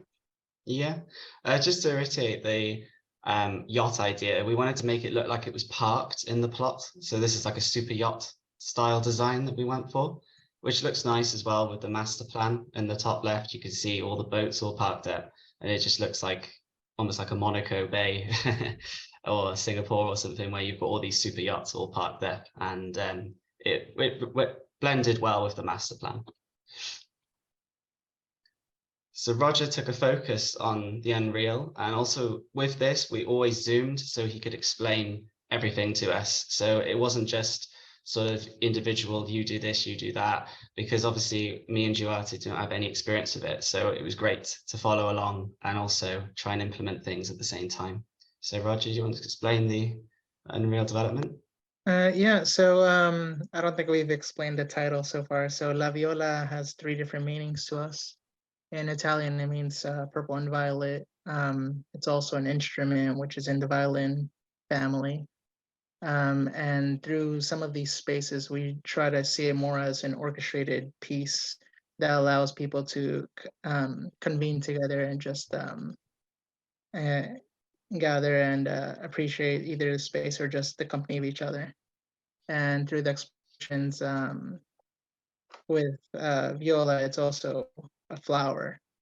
And because of that and the natural formation, it seemed ideal just to kind of explore it and present this idea of like a yacht flower and things that kind of are either used as parts of brands or marketing for luxury high end. And that's how we saw it for Exclusible.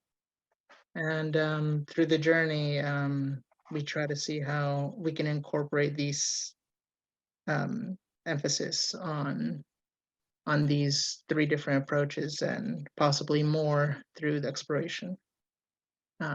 You go to the next one.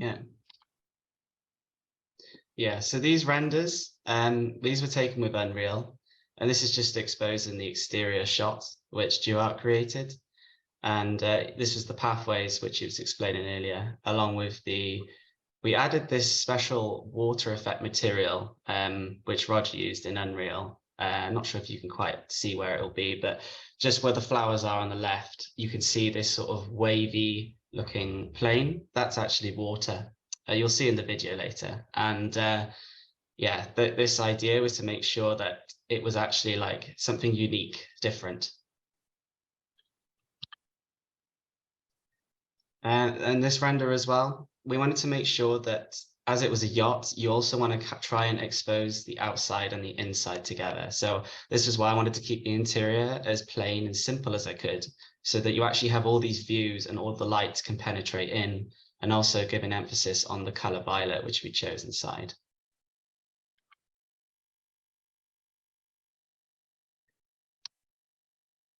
So this was the interior pillar design I came up with.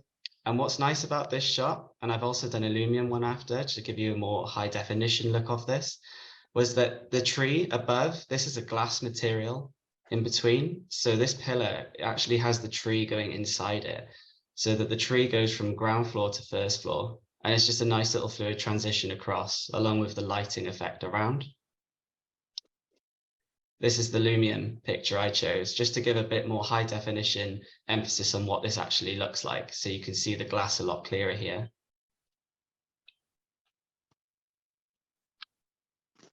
And this is what it'd be like from the top floor. We wanted to try and keep the colors as elegant as we could as well, because this was part of why the brands, you needed to show how exclusive they were. So, but there's a way of trying to show exclusivity without going too luxury and making it look tacky. So I wanted to try and keep it as smooth as possible.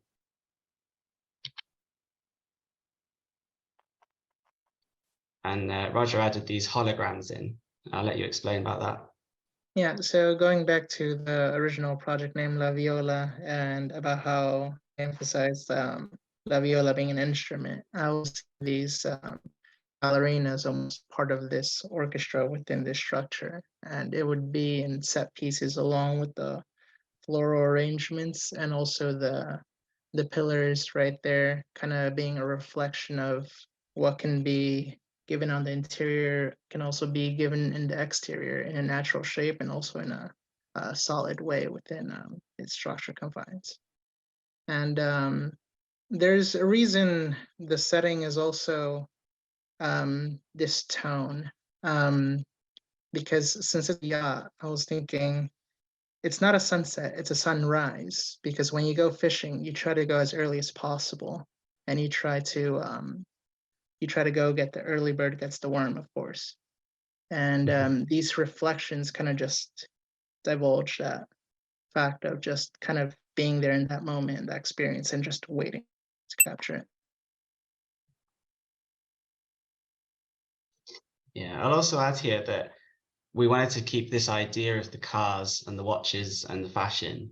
And this was the catwalk idea that we came out with. But a catwalk doesn't have to be just for fashion. As you can see, there's also a car hologram there.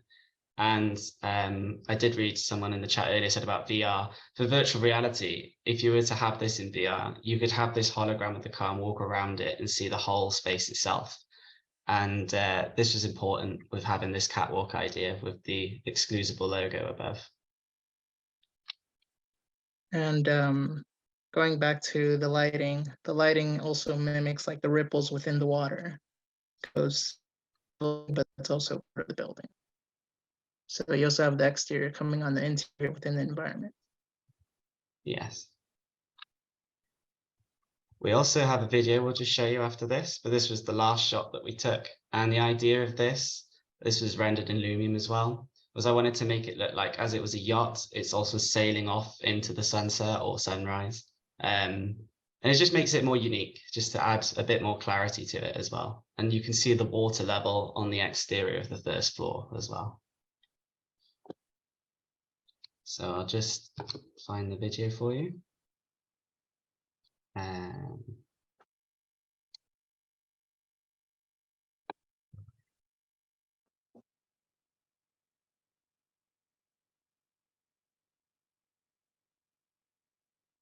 Can you hear, is this sound coming through now? We can't hear it. Okay. Remind me where the setting, advanced setting is.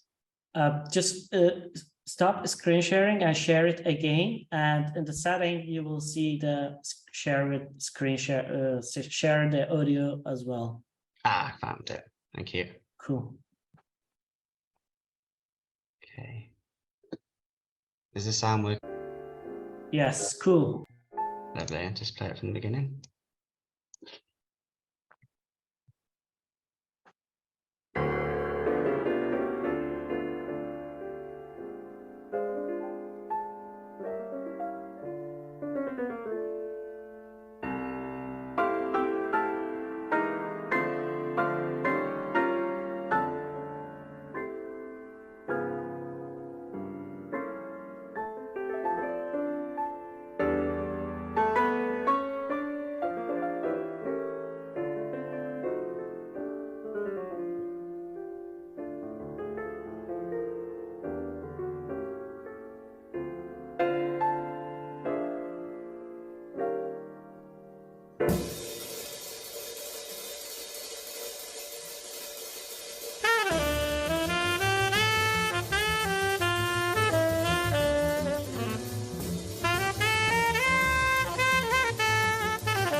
And yeah, so this is our project. And I almost forgot to add one last bit. So the reason we chose that musical score is because we're in the Roaring 20s again, and everybody can remember that jazz was big in the 20s back in the day. And we also associated it with luxury, with the Great Gatsby and things like that, like Art Deco. So that was our choice for the music score. Yeah. Other than that, Can you stay on the slide from the interior shots? That's probably the most. Yeah, which shot did you want? That one.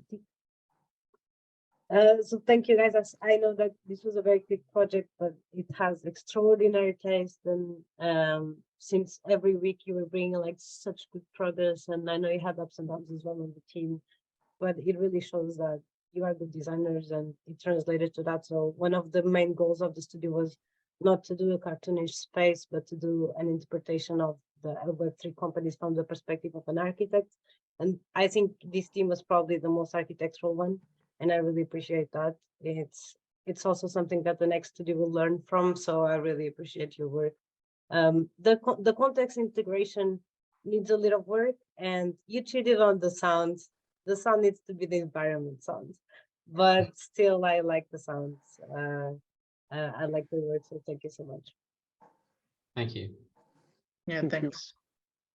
Yeah, no, I also would like to commend you on the architecture, because you guys are all 3 architects, but then you brought sort of a non-conventional take on architecture. I was expecting, a little bit more columns or consideration for structural loads, but I love how you guys questioned all of that and kind of threw that away for your space, which I appreciate, right?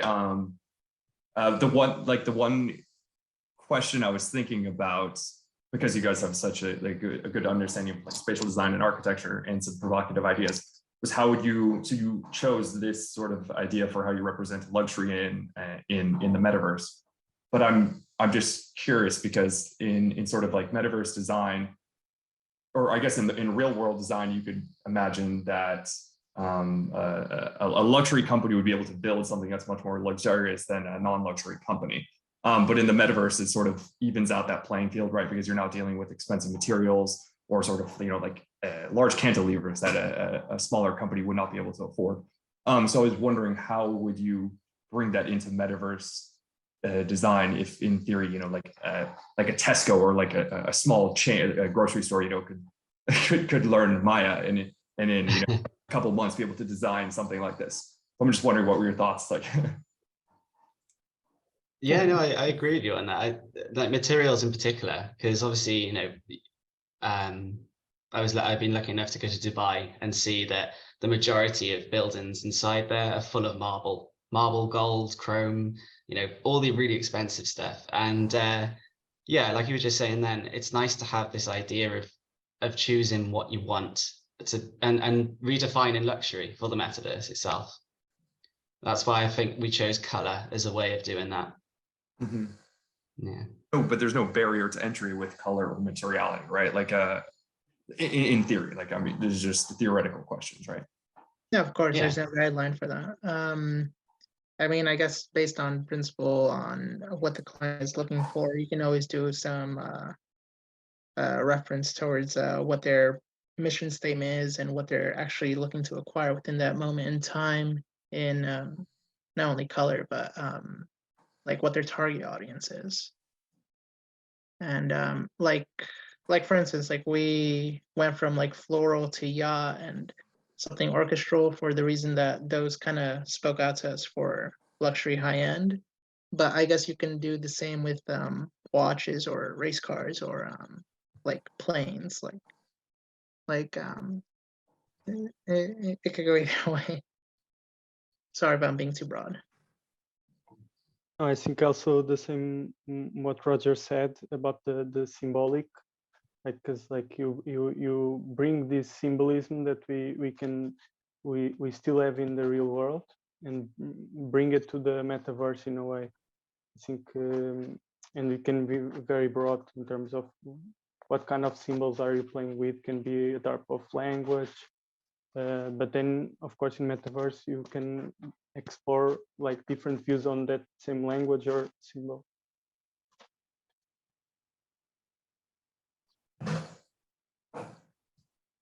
Okay, I will continue. So thank you very much, guys, for a nice project. And yeah, it is, it's visible in all of your shots that you are thinking much more about space, about the interior, about, the experience as an architect that you want to kind of translate into the geometries. And therefore I have two comments kind of on the architectural design. The first one is, I think it would really help your form if you think about it and not just make it tapered to the top. And maybe if you will start to pull some of the plates in and out, it could create for you even more interesting and more interior spaces which you can further define. And I think that would be really interesting. And as well, for me, it's a bit interesting that you picked to put the heaviest form at the top. And this is what interests me. Why did you do it? Like, is it a special space which required to have suddenly these very tall walls? Like, why, like usually the top is somewhere where you want to like see out from, or something what you want to have more open, and you suddenly put there the heaviest one. So that was for me interesting. And then one thing that I would kind of say that you could discover further is the light, because the light is, the same everywhere. It's like you took the surfaces, you split them to many isocurves, and then you just split it to violet and emissive. And it would be really, I believe it would be better if you don't have it everywhere just in stripes. Maybe you play with gradients, so you kind of create even more interesting spaces when you as an avatar or as a person walk around these walls. So they are not always, the same, because it is very nice when you have these curves, but when you would not have the curve, it might be very monotonous. So that's what I would say might help you even to create a many different interiors. They suddenly don't look all like the same one, because now they kind of look very similar. So maybe with the light or the materiality, it could then help you to break the similarities. But it's a very nice project, and thank you very much for sharing. No, thank you for your feedback. Thank you very much. Appreciate it. Thanks. Yeah, thank you. Yeah, great comment. Let's move on to group 8. Let's keep it a little bit faster. We Okay. have 2 more things to go. Bruno, please. Yeah. Okay, can I share my screen? Many times. Yes, quick. Okay. Tesla? Yes. Yes. Hello, everyone. My name is Teisla, and I'm together with Bruno from Brazil, Ines from Portugal, and Maritza from Spain. Say hello, people. Where are you? Hola, hola. Hi. So we are the most amazing ninjas group, is how we call ourselves. So first of all, I would like to say thank you, Mariana, and thank you, PA Academy, for this opportunity. It was an amazing experience, be working and learning with you these last 2 months. So let's start. Our client is a brand who focus on luxury and sophistication, and searching about them, we saw that they have this idea of redefining emotions into the metaverse and tell new stories into the metaverse. So we understood that they want to create a space special, private, and meaningful to everyone, to all users into the building. So you can scroll down, Bruno, please. Why, one of the reasons why we decided came with Exclusible is because we would like to talk about, sorry. Tesla. Just go full screen, please. Sorry. Control. Can you hear me? Yeah, just go full screen, Control L. Oh, sorry. I wouldn't.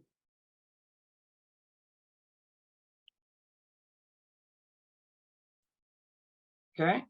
Okay, yes.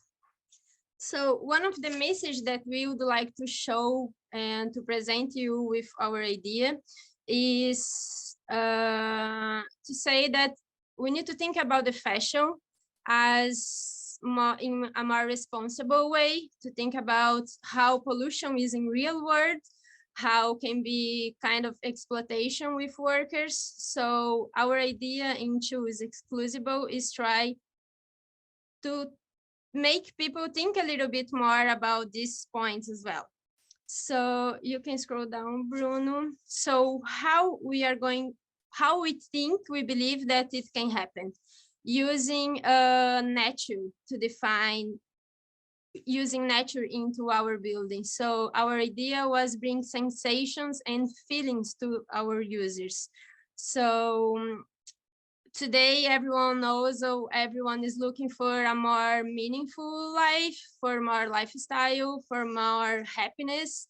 And we believe that with nature, we can find a middle way between the fashion industry, the luxury brand, and simplicity as well for our users. So this is the idea. Bruno, you can go from here. Sorry. So our reference that we pick up was the Xiaomi Museum in China by the Mad Architects that has these kind of towers. And the Shangja Meishu International Cultural Arts Center from Zaha Hadid Architects as well in China, where we take these elegant lines for our project. So the project started with the point to capture the beauty of the nature by the seasons. The concept, we took this element from the logo of Exclusible with these points that in the movement, like the movement of the stars in the galaxy, it makes the shape of the building that is like one X shape. So our project has two towers that are the autumn and winter seasons, and the spring and summer season. They are separated and connected by ramps. And we have the beach part that has this heart shape. We have these features and space that is the main entrance, the autumn tower, autumn winter tower, the spring and summer building, the whole of the seasons where the avatar can access each season separately, the Heart Beach, and we have one island on the beach.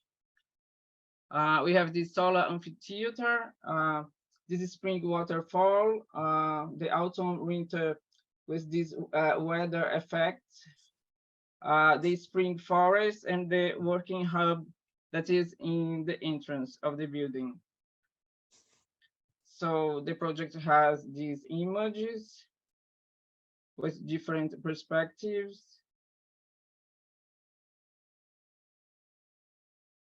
Now I'm showing you just the image, and we have the video that shows more detailed.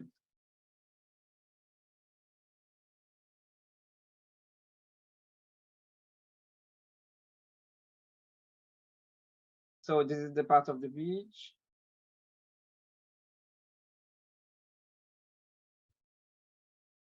And the interiors of the summer, the rooftop of the summer, the spring room.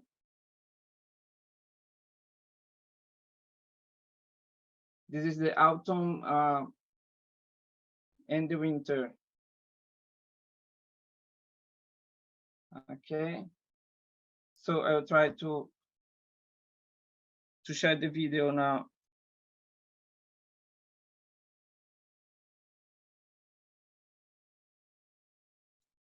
So I can stop share and share again.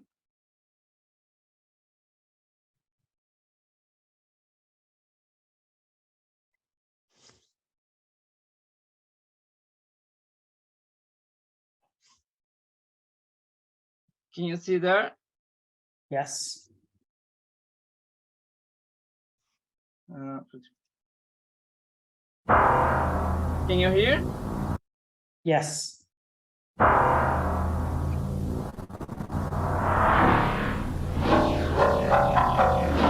man, this is really all the things that's happening.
Okay. Wow, hypnotizing. So it was very fast now. Thank you, Tim. The way you did the summer and autumn and winter was very successful. I didn't see it. I haven't seen it before. Oh, yeah. And it really worked. Congratulations, by the way. It was exactly what I was thinking, especially autumn. Well, what you did with the water, it was kind of very subtle, but very good. Yeah. Now you're gonna have to render this without the techno sound, please. Yeah. Take the techno sound out. Give me the original one. I want to hear the environment. So just make sure you do that honestly, and then share the video with me, because I really wanted to feel the environment. It was very subtle, but I could tell how it sounds. Yeah. But congratulations again. This is like the speediest project. In 3 weeks, you achieved like a project that I would like to experience, and that's very successful. Thank you. Congratulations, and I really like working with you, Brazil.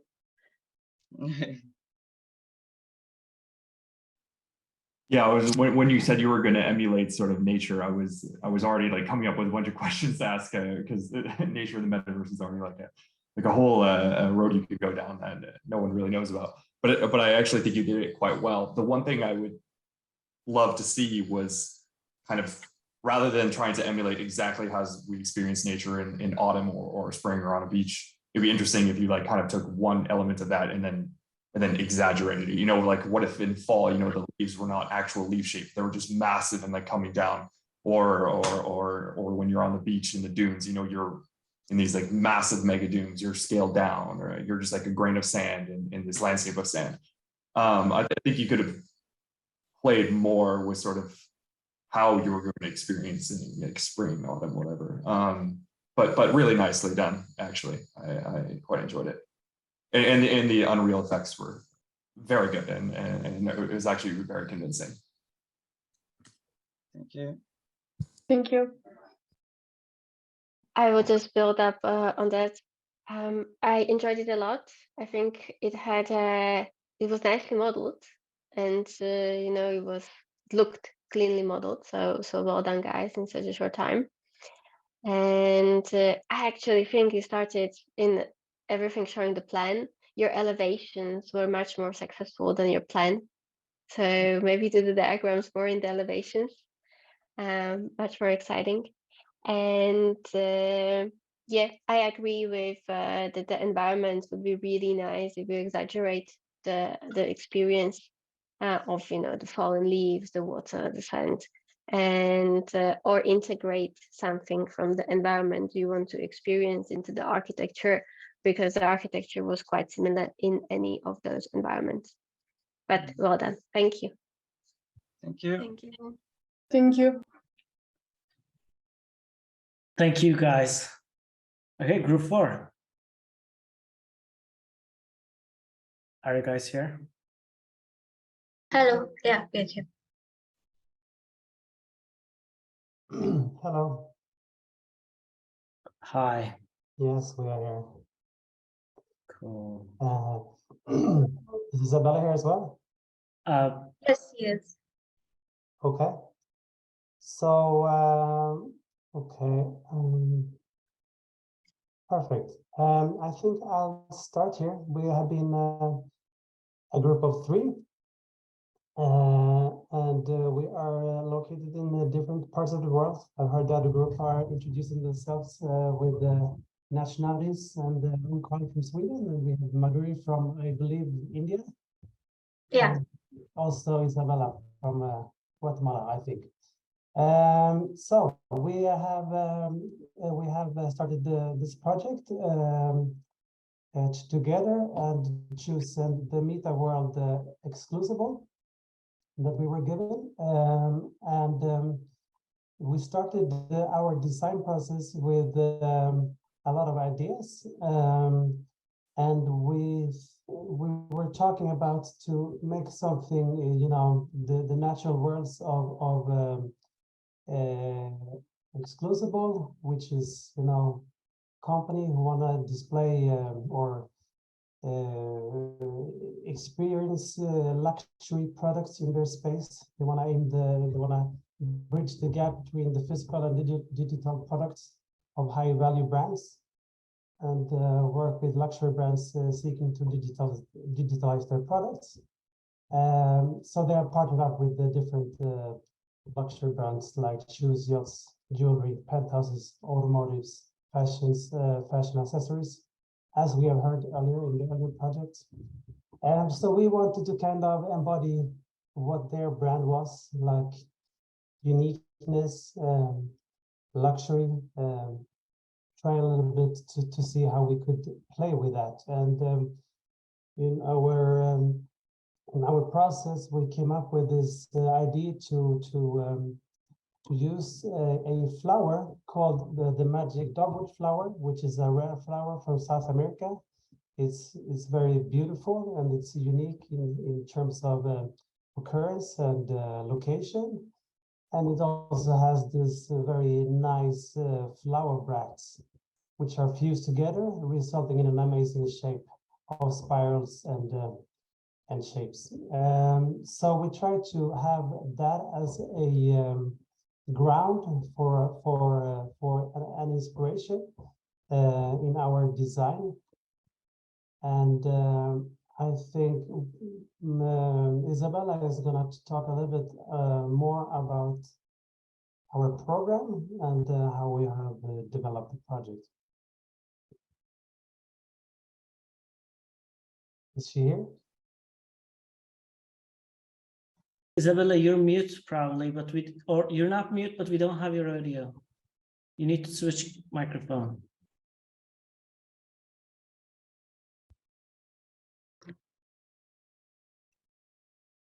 Oh, no audio.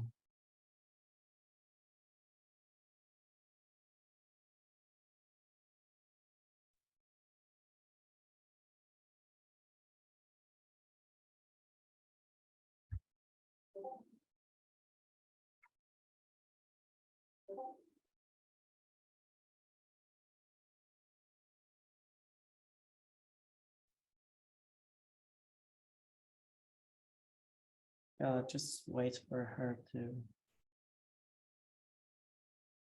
join again. Oh, you're here.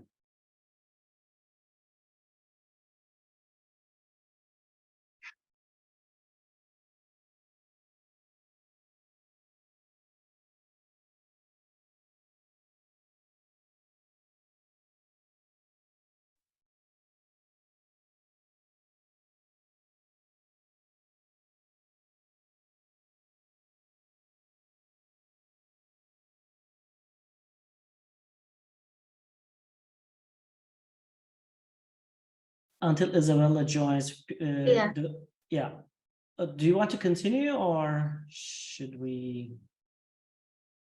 I wanted to ask some question, but.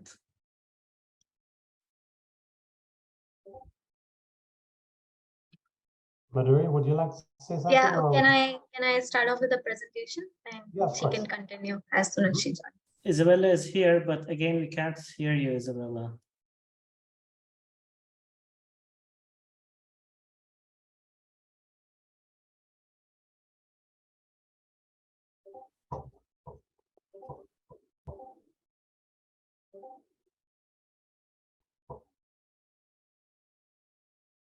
Should I go ahead? Okay. So as Carl rightly mentioned, we considered dogged as our concept. That's how we looked at deriving the form. Here we are trying to showcase zones in which you can experience luxury products in the metaverse, in the digital space. So this is our progress on the right-hand side that you see. We arrived at this form. This is the tower with a central court where we have our lobby and reception area. On the left-hand side is the yacht shore. This is a better depiction. On the left-hand side is the yacht shore. On the right-hand side is the wellness zone. And ahead is the fashion zone. So this is our entrance. And we have tried to keep it open in terms of the form. So when you experience the space digitally, you have equal experience of the indoors and the outdoors. And we've tried to incorporate nature within. On the top is a hanging garden. These are a few shots. This is the fashion zone.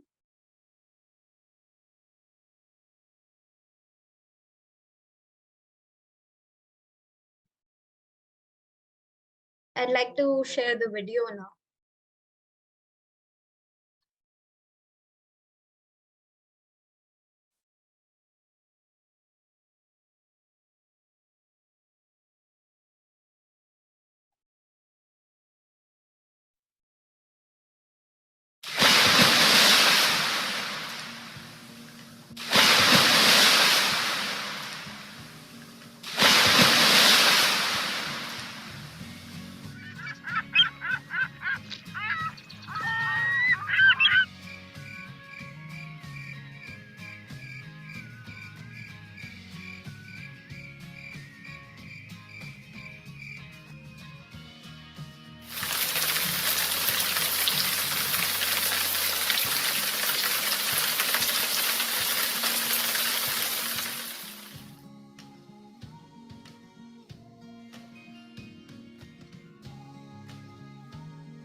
Thank you, team. I always liked the project. I think it was it started really late, as we all know, and you had like a little bit less time. But I appreciate that when you found the shape, you really like worked on it really hard, and that was what this is all about. So you were here to learn, and I like the project. I think it's very elegant. The sound, again, please save a version with no background sound. Yeah. Just use nature sound, no like distraction on the little game. So Correct. make sure it's like pure nature sound, and when it's silence, it's silence. Let's embrace the silence. I actually appreciate it when it's silent. So save a version like that, and thank you again. It was really a good team's project, and it shows a lot of design skills as well. And I know that you also learned Maya from zero, and I can tell that it went so fast, how quickly you evolved on your skills. So congratulations for that. Thanks, Mariana. Thank you, Hamid, and thanks, Lenka and Andrew, for coming over. No problem. What were you trying to achieve, like with the sound you guys built into your? A huge comment on the sound. No, just curious. Because it was our first time using Unreal, we had difficulty sharing the file. Although we had sounds attached in the Unreal file, we couldn't hear it. So we had to get the clips and then edit the video to attach sounds later. So that you can see that discrepancy quite evidently. Our project has been surrounded with problems from early on until 5 seconds ago, basically. Not a good excuse. Definitely, yeah. That's fine. No, I like that the comments are mostly on sound, because sound is the first time that we are doing this only on the studio, and this is something that we improve for the next studio. But for example, on most metaverses, if there's something that is wrong, is they are muted. So when you pass next to a tree, it's a muted tree, and when you pass next to a wave, because it's really hard to control the sound. In Unreal, this is not sound made in like post-production. They actually have an object that shows when it starts fading, when it disappears, and when you hear 100%. So they're controlling all of this. And yeah, their files have like 1 billion of spheres that transmit sound. So it has a huge margin for progress, but I'm really happy to see the beginning. It has potential. Go, Lenka. Thanks, Mariana. We'll work on this further. It's definitely not complete. Yeah, Thank you very much for sharing. Go ahead, Lenka, sorry. Sorry. Yeah, I like the project, and it looks interesting that you can walk around, and then you have this kind of shelf above your environment. I would be interested to maybe see how you would further break this maybe into like a smaller environments, because now you had these very long walks and pathways, and maybe that was part of what you were trying to achieve. But it could be interesting to kind of add a small more pockets or spread it somehow. So when you walk in the environment, it's not just kind of a one straight route. Thank you. We actually have some, which is not so well shown. We made a whole underwater world, which was more like a small pockets, but we couldn't include it on Unreal. And we also have some pockets in the lobby and during the run project, which is not super shown here. But yes, I appreciate your comments anyway. Great. Yeah. Thank you. Yeah, I also agree. There's nothing more frustrating than when you're playing a video game and you need to get to somewhere and you're just either holding a joystick or just holding the key down for a minute as you go there, or you're playing like a Red Dead Redemption a lot longer than that. So it's interesting to think about, like, spatially when you're designing something, how can you build in more sort of interactive elements along the procession? And this could be those sound spheres that Mariana was talking about. Maybe as you walk along your paths, you're hearing a series of sounds that give interest, so you'll continue to go, and you don't just see how far it is and just exit out of the game. Because I feel like with these metaverse spaces, it's so easy just to do that, right? Exactly. Okay, thanks, team. Thank you. Last you. two Great. groups, Jan. Let's go. Thank you, guys. Thank you. Yeah. Yeah, let's go. let me share the screen. Yep.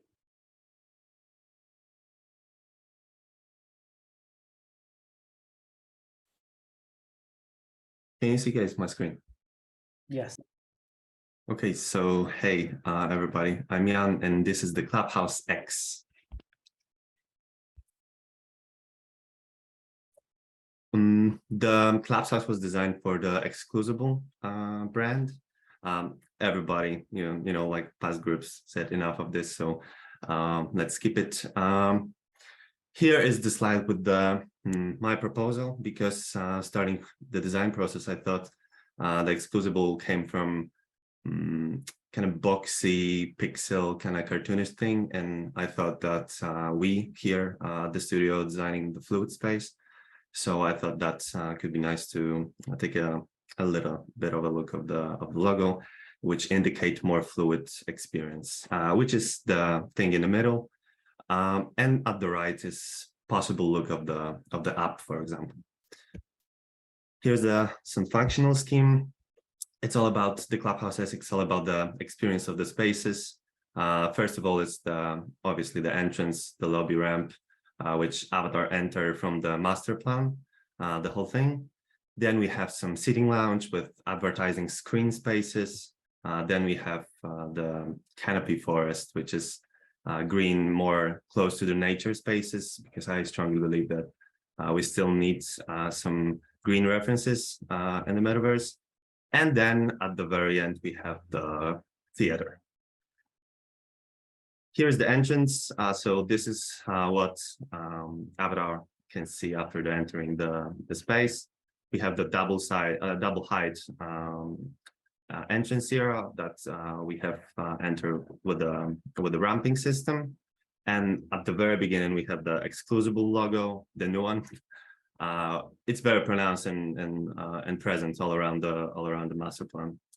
And here we have like some shots from the beginning of entering the space. Here comes the logo. And there's one space more. The next thing is the central part of the whole thing, which is sitting lounge connected with advertising or NFT displaying on the screens. We have double like two levels, which the levels are connected through the ramping system, but also we have the centrally located glass lift that improve connection between all the levels. Here we have like some render. Also, we have the skylight that in the sunny days gives us some nice shining patterns on the floor. Here's the double height. Again. Then we're moving towards the second part of the thing, which is the canopy forest connected with the green nature spaces. We can experience the hologram canopies that enhance a little bit of experiencing the park while walking, and in the day it gives us a minimum of the shelter, but during the night to give us slight and gentle light.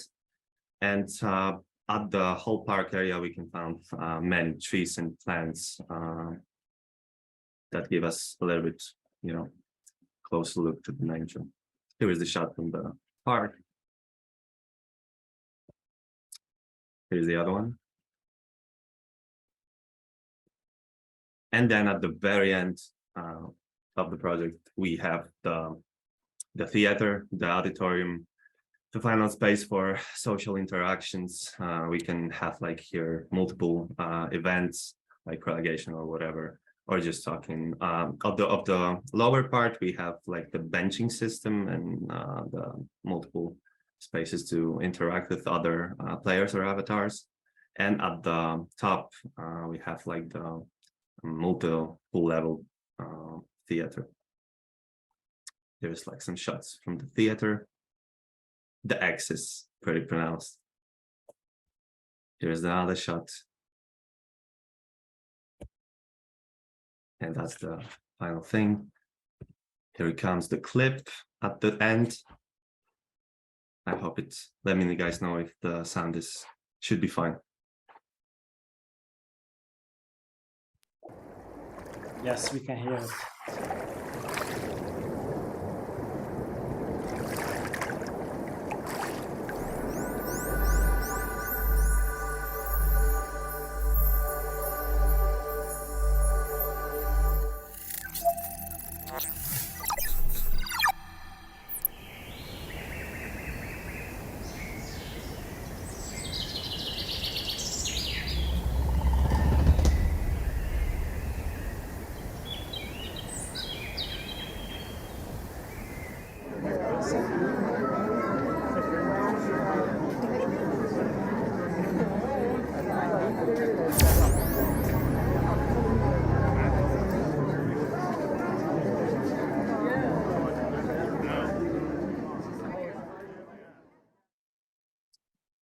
And that's it.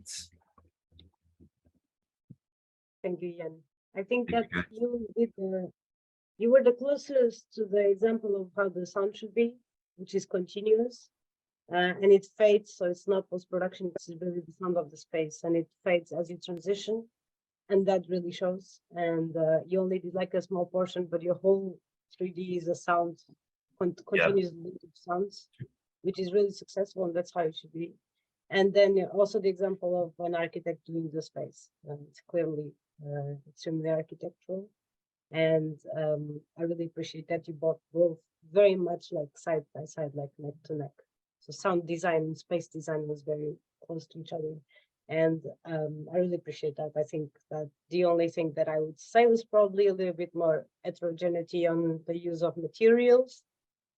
Which, you know, so bringing something more earthy in some specific spaces, it feels less techy, technological, but I really appreciate the whole project, and always super successful. And thank you so much. Really, every time you come to the studio, really good. Thank you very much. Yeah, congratulations. The geometries, I mean, it was clearly you're very good at Maya, and that was not your first time using it. It's yeah, and also the integration with Unreal, you had some nice spaces, and you could imagine that they're a bit more interesting and dynamic and interactive. Like I'm thinking of your sort of conference room, or whatever you called it, which what sort of events would you actually imagine sort of taking place in this? Because it seems like it's a bit different than what you typically experience. Sorry, again, could you repeat? What would you imagine would happen in your sort of conference space, your sort of the concentric thing with the hologram bubbles? Yeah, well, basically, like I was imagining the whole clubhouse thing, not more like a like extension of the another like commercial space of the metaverse of the brand, but more like a social interaction for like people, I don't know, working there or wants to buy something, and you know, we have like opportunity to meet there and have a talk, and you know, more something like this than another space for exhibits. So much stuff there, you know, like, so this is like all about the sound, and this is like not like enormously huge space. So basically it took only a couple seconds to, you know, explore all the thing. So basically I'm pretty sure like if the space would be full of the avatars of another players, it would be like, you know, exactly like at the very end, which like you heard like talking and having like a crowded space. So some more like that. Interesting. Well, yeah, I think you could, I mean, because you have a great understanding of the architecture and the Unreal side of things. So I would think, like, how could you, like, just to take it further, it'd be interesting to see how you could, like, spatially encourage conversation, you know, like how can a space lump people into into smaller groups or larger groups or change, you know, maybe everyone's moving around, so you're always like changing which zone you're talking to. I don't know. You could just sort of explore sort of the variety of spaces and things that you could do in that. Okay, I agree. Thanks. Yeah, I agree with Andrew. I really like your project, but when I saw it first, I kind of thought it's a bit flat. But then I actually realized that you work in much more detail, and I appreciate all of the details. And you had all of the chamfers, you have these nice steps a little bit going up, you had the lights being just like a dots, and you had all of these very nicely designed. And then you had just this one extravagant space, which were the holographic screens. So maybe it would be just nice, as Andrew was saying, develop more of these spaces. Those could divide the people, so it is kind of not so flat as a landscape or as a plains, and you can as well scale the details and make a space out of them. It doesn't always need to be in the step and the fault, but it was very nicely done. Thank you for sharing. Thank you so much, guys. Thanks. Really cool comments. Actually, all the comments that you're saying now is what is coming for the next studio. So I really appreciate that, which is crowds, introductions, because it feels like a very lonely experience. Even on DRL, when they are recording the third person perspective, it feels like a lonely activity. So I think we should kind of fight against this and find a way to introduce crowd interaction. And this is definitely the next step. So thank you, Jan. Really, you took the project to that level too. Okay, that's what's next. Yeah. Thank you. Thanks again. Thank you, Mariana. Thanks, Academy. It was absolutely awesome. Yay. Thank you. Last team. Group two. Let's go. Oh dear. Okay. Yeah. Here we go. Final. Yeah. Final one. All right. Hi, everybody. My name is Zahid, and then it's Asil, Nada, and Quinn. So I guess I'm going to share my screen. Is that what we decided, guys? As a starting point? Okay. So we're going to start off a little bit differently, and we're actually going to start off with the trailer, and then we'll kind of go into the rest of the presentation. But essentially, our project is about CloneX, and that's our client. And what we're trying to do is essentially merge fashion, identity, and technology together into a metaverse experience. And our project really, it looks exactly at the idea of like a runway that is in a vertical form. And we're sort of exploring how to immortalize and digitize oneself through this metaverse experience. And that's something that's really, really key to CloneX as an NFT company. So without further ado, I don't know if this is okay that if everybody wants to do this, but I noticed the audio is pretty laggy, and it's kind of important to me personally that the audio works well. So if you guys want a QR code and watch it on your own, the YouTube video without the lag, you can do that too if you want to do that. If not, enjoy. Oh, wait, is everything good? You can see everything? And wait, can you hear anything? I might have messed up the sound. No. No, we can't hear. All right, give me a second. Let me do it again. See, supposed to do this, share sound. Okay. Cool. Yes. Can you go to the beginning? Yes.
Not done yet.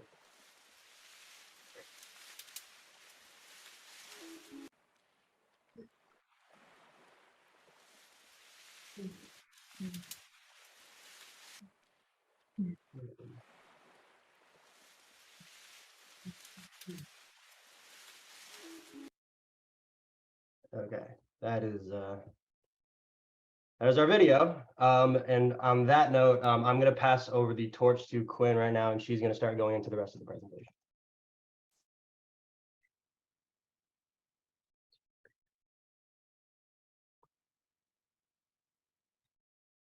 I think your audio's off, or you're muted. Hi, hello. Thank you. So we're going to give you a brief background of the clients that we're working for. CloneX is a collaboration between Takashi Murakami and Design Studio Artifact, hoping to combining back blockchain technology with sneaker culture and fashions. It aims to clone human characteristic and behaviors and evolve human into a more complex being. Each DNA types come with unique variants. It gives our groups a sense of development, revolutions, and identity. Okay, so from CloneX, we basically extracted three main elements, starting from human clones, the world identity, and fashion. Okay. So starting with the idea of human clones, where the identity of a person is expressed into the virtual world, it creates a relationship of non-identical twins, where the relationship between the human and the avatar is expressed in this way. The second part being the world identity, which captures the theme and the geometry of the experience and the journey that the users are embarked upon. And the last one being the fashion, which expresses the intent of the client of CloneX, which is eternally expressed in the virtual world. So transferring identity and transferring what you are as a being into this virtual metaverse world, taking forms in different ways throughout the building. So there are three main stages in the CloneX reveal, it started from birth, onto evolution and immortality. And these three stages will be well expressed throughout the building. Okay, so let me take you quickly through how we proceeded with the model. We started off with the logo of Artifact. We did some few sketches. We started to immerse the building from now on. And then to develop the main idea, we started to abstract the three main keywords into shaping the form. So basically, the building is birthed from the ground, evolves into a connection, and then reach for immortality where the towers never meet. Here you can see some few iterations and trials and different tryouts until we figured out. So we designed a model. Yeah, we designed a model that best captures the essence of CloneX identity. And this diagram here briefly summarizes how the form was created from step 1, 2, 3, 4, 5, and 6. Of course, this is briefly. Then the building is divided into 5 main zones. Yeah, so the building is divided into 5 main zones: the entrance, the exhibitions, the catwalk, the tower itself, and finally the rooftop showroom. In this diagram, I would like to take you somehow to the circulation from the beginning towards the end. So basically, as you saw from the video, we have a sunflower garden that takes you through a path leading to the main entrance of the building where you can access the 2 exhibitions. Then they have the central core of the building that carries a twist where we kind of reinvent the runway. And it's a vertical runway to express fashion in an unfamiliar ways as done by CloneX. The final stage of the building, being the catwalk stage, is where the show takes place. Next, this is also another quick video just showing you the walkthrough from the beginning toward the end as I demonstrated.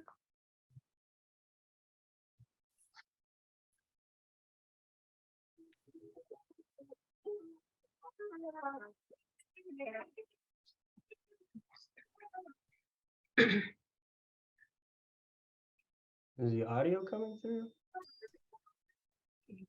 No, we don't have audio. That's No, fine. It's okay without audio. Okay. Well, you should be hearing rustling bushes and Yeah. beautiful ocean breezes.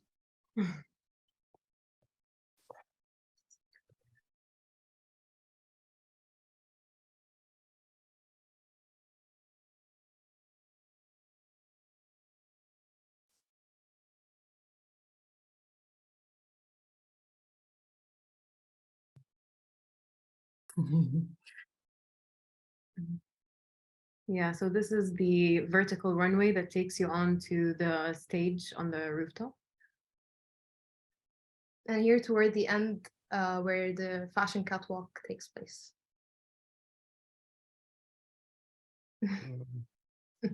Okay. Yeah. Okay, so basically inspired from the various dimensions that CloneX brings to the table, we started by wanting to explore how the CloneX can express their identity through materiality. And we thought that this identity of the flowing veins, something kind of taking place in the core of the building, which is pumping this pigment-like structure across the building in a place where that inspires this new avatar genome. So the location of the veins were allocated to express that part and emphasize on it. Also, this was inspired by Neri Oxman's genome study of the veins and how she created this interesting, very pigment-like material within the epoxy or this translucent-like structure. And we thought this was an interesting way to bring the building to life, wrapping it around the vertical runway. Also inspired by Takashi Murakami's identity in his Japanese art and how he likes to express this idea of sunflower and spread this kind of doodling across all of his art pieces, and it becomes something kind of like a landmark for him that expresses his identity. We wanted to start the building by entering from this expression to kind of lure the users in through this landscape and start with the importance of Takashi's identity.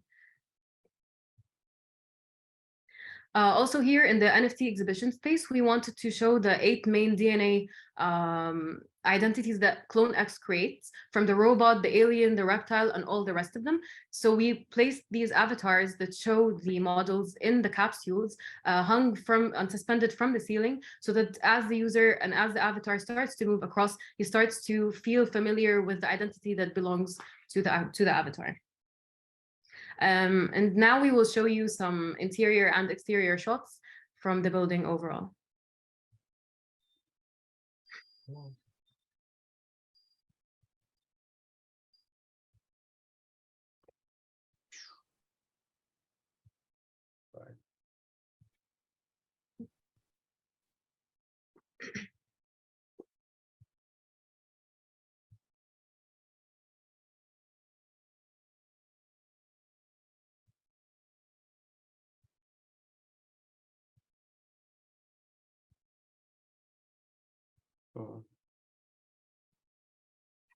Yeah, thank you.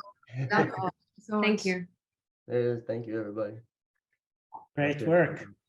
Can we have a video with sound? Any of them, so I can see how much you pursued that? Yeah. Actually the walkthrough video had it. It had sound on it, right? I can do. Yeah, but because I think we tried to speed it up for the. But you played the normal one. You didn't even. I don't think that was the sped up one, was it? No, it actually. I think it was it. I don't know. Can you just check? It's the normal one. Yeah, do it again. Make sure it's the audio. Like you press share sound, and then the Do you want to give a try on your site if you have the videos on? Yeah. Okay. Sorry, everybody. Or I can just run it in it actually, if that makes it easier. Okay, so while you're trying to look for it, one of the reasons why you were the final team is, are you going to do this? I was going to do it. No way. Continue. Are you going to play live? That's very bad. Don't do this. Yeah, go for it. Does it work? Sure. Can you see it? Can you hear it? Does it work? Yes. Yeah. You can hear it? Okay, cool. So much. I feel like this is what streaming is like. Nice.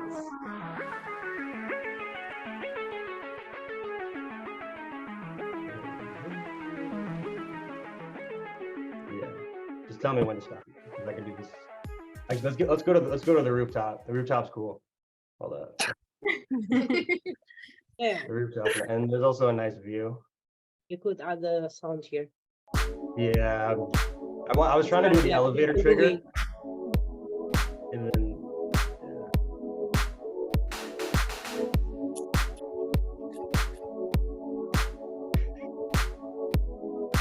I knew how to set that. No, I'm going to asking you, so while you are like playing around, Oh, do you want me to- yeah, one of the reasons why you were kept the last one is because you did something that is also one of the biggest thing of the brief, which was catering a client. And you didn't go only for the architectural piece and the architectural quality, which I like, and like the nice post. You actually looked for the client and you tried to understand the client and you reflected the client to a point that I think actually Murakami would really like this weirdness, because he's a very flowerish, very happy person, but then he's really dark. And that's exactly what you captured. So you have the mannequins and the flowers, and then they're like hanging from everywhere. Yeah. It's kind of creepy. Yeah. It's kind of creepy, but it really captures the persona himself and the brand itself. So I think it's probably the project that caters the best the client. Also, you have a very specific, very good client, like a very specific with a very strong character one. And I really appreciate that you did this mix between a very soft, very elegant feminine sides, and then very contrast with a very dark, very twisted kind of environment. And just make sure that you have a video with the right sounds for me, because I really want to publish this. And during my talks, I also want to show it. Just make sure that the video has the environment sound. Very successful. Your team was the only team that was sending me notifications every minute on my phone. Yeah. Sorry. Even when I was sleeping. So you guys never stopped. It was like 3 weeks of not stopping.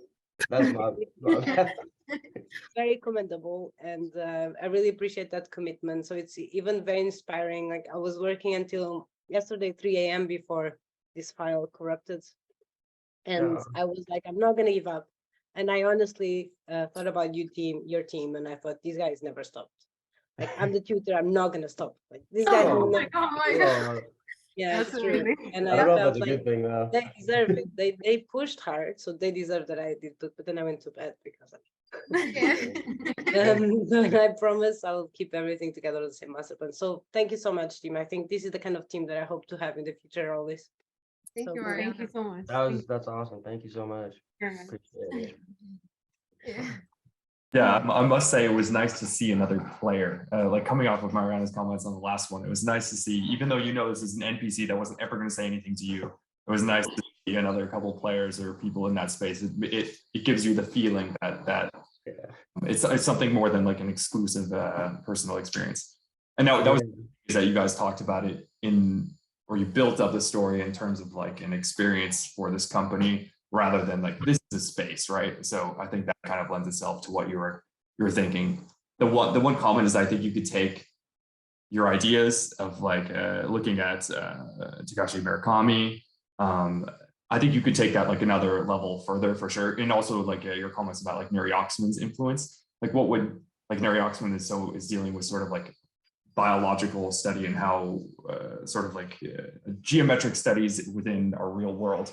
So what would Neri Oxman study in the metaverse or in Unreal Engine? You know, like how would she build form in the metaverse? So I think you can take these a bit further rather than just relying on what's from our real world and then bringing it into the metaverse as like a texture. You know, but I get it. This is just a project and you have limited time.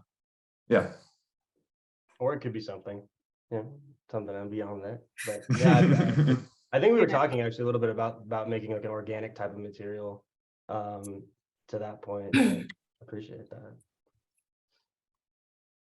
It was a very interesting project. I like that you turned the verticality of a tower to be this catwalk runway, the vertical runway, because we haven't had that before here.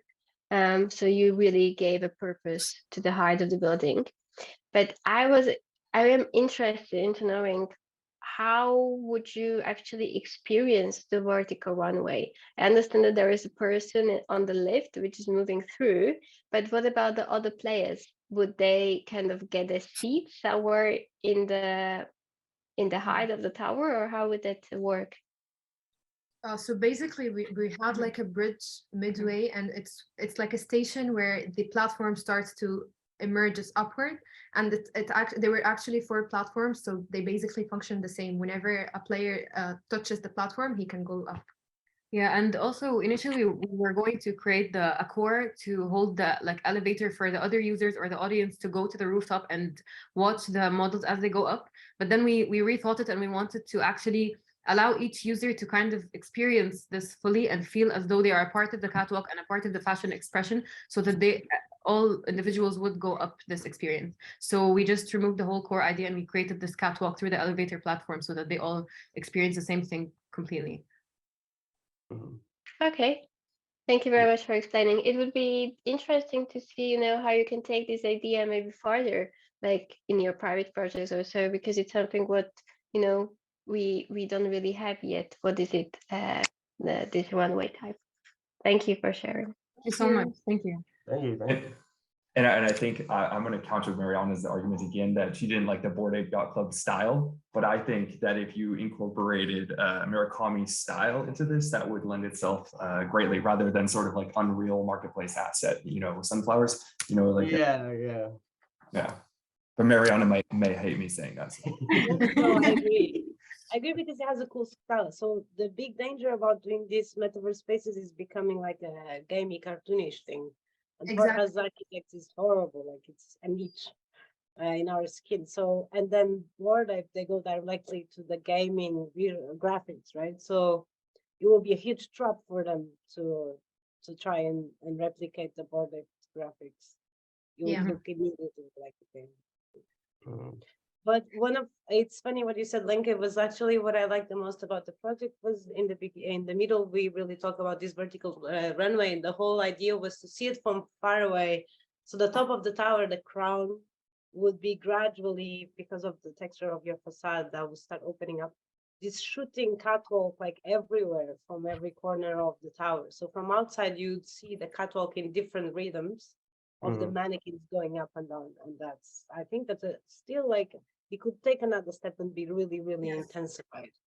Yeah, I think it's a very cool idea. It's just now in the final video, it wasn't really expressed. I mean, we saw the lift and then we saw the pattern from inspired by Neri Oxman, but from the far, like, would the pattern change the color? Would it be kind of more transparent when there is the person, so you see them from far? Like, how would that really become the catwalk? That is for me very interesting.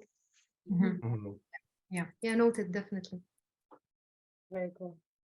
Thank you everyone. Thank you, for another super successful studio, and I'm really glad we did the jury. I'm sorry you guys did an hour more than we thought, and like, I know your time is precious for both of you and it's Sunday.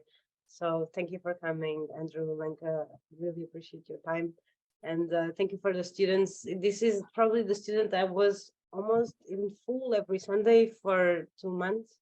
I know it's winter and people also have less to do, but it was very impressive to have you every Sunday with me until like super late. And really from the heart, like, I won't forget the experience, and I won't forget like each of your team. I'll miss the teams actually, and not the messages. I'll miss the team. But I think that you did a very, it's good that you actually took the next step from Studio 1.0, and now you are the bar for Studio 3.0, which is what Hamid is going to talk about. So thank you so much, really. Thank you. Thank you very much. Thank you. Thank you so much. Great. Thank you so much, everyone. And this was a brilliant studio. We love the project, amazing results. And just give me 1 second so I can mute everyone. Yes, and we have great announcements that everyone is now waiting for. This part. Okay. So we're announcing the studio number 3, which is going to be on April 30th of April, starting 30th of April. If you like the studio, or if you want to be a part of the next one, just make sure to visit the website, and the first seats are getting so much fast filled. So make sure to reserve your seat. Also make sure to check our digital membership and other web workshops in the workshops section. I'll just drop the links in the chat and in the Discord so you can have access to them. Appreciate your time, Andrew and Lenka. And thank you so much for Mariana for doing this with us. We highly appreciate your time and see you soon. Bye, everyone. Thank you, guys. Thank you. Bye. Thank you. Thank you. Bye-bye. So much. Thank you. Bye. Thank you. Woo, we did it. Nice. Great. See you guys.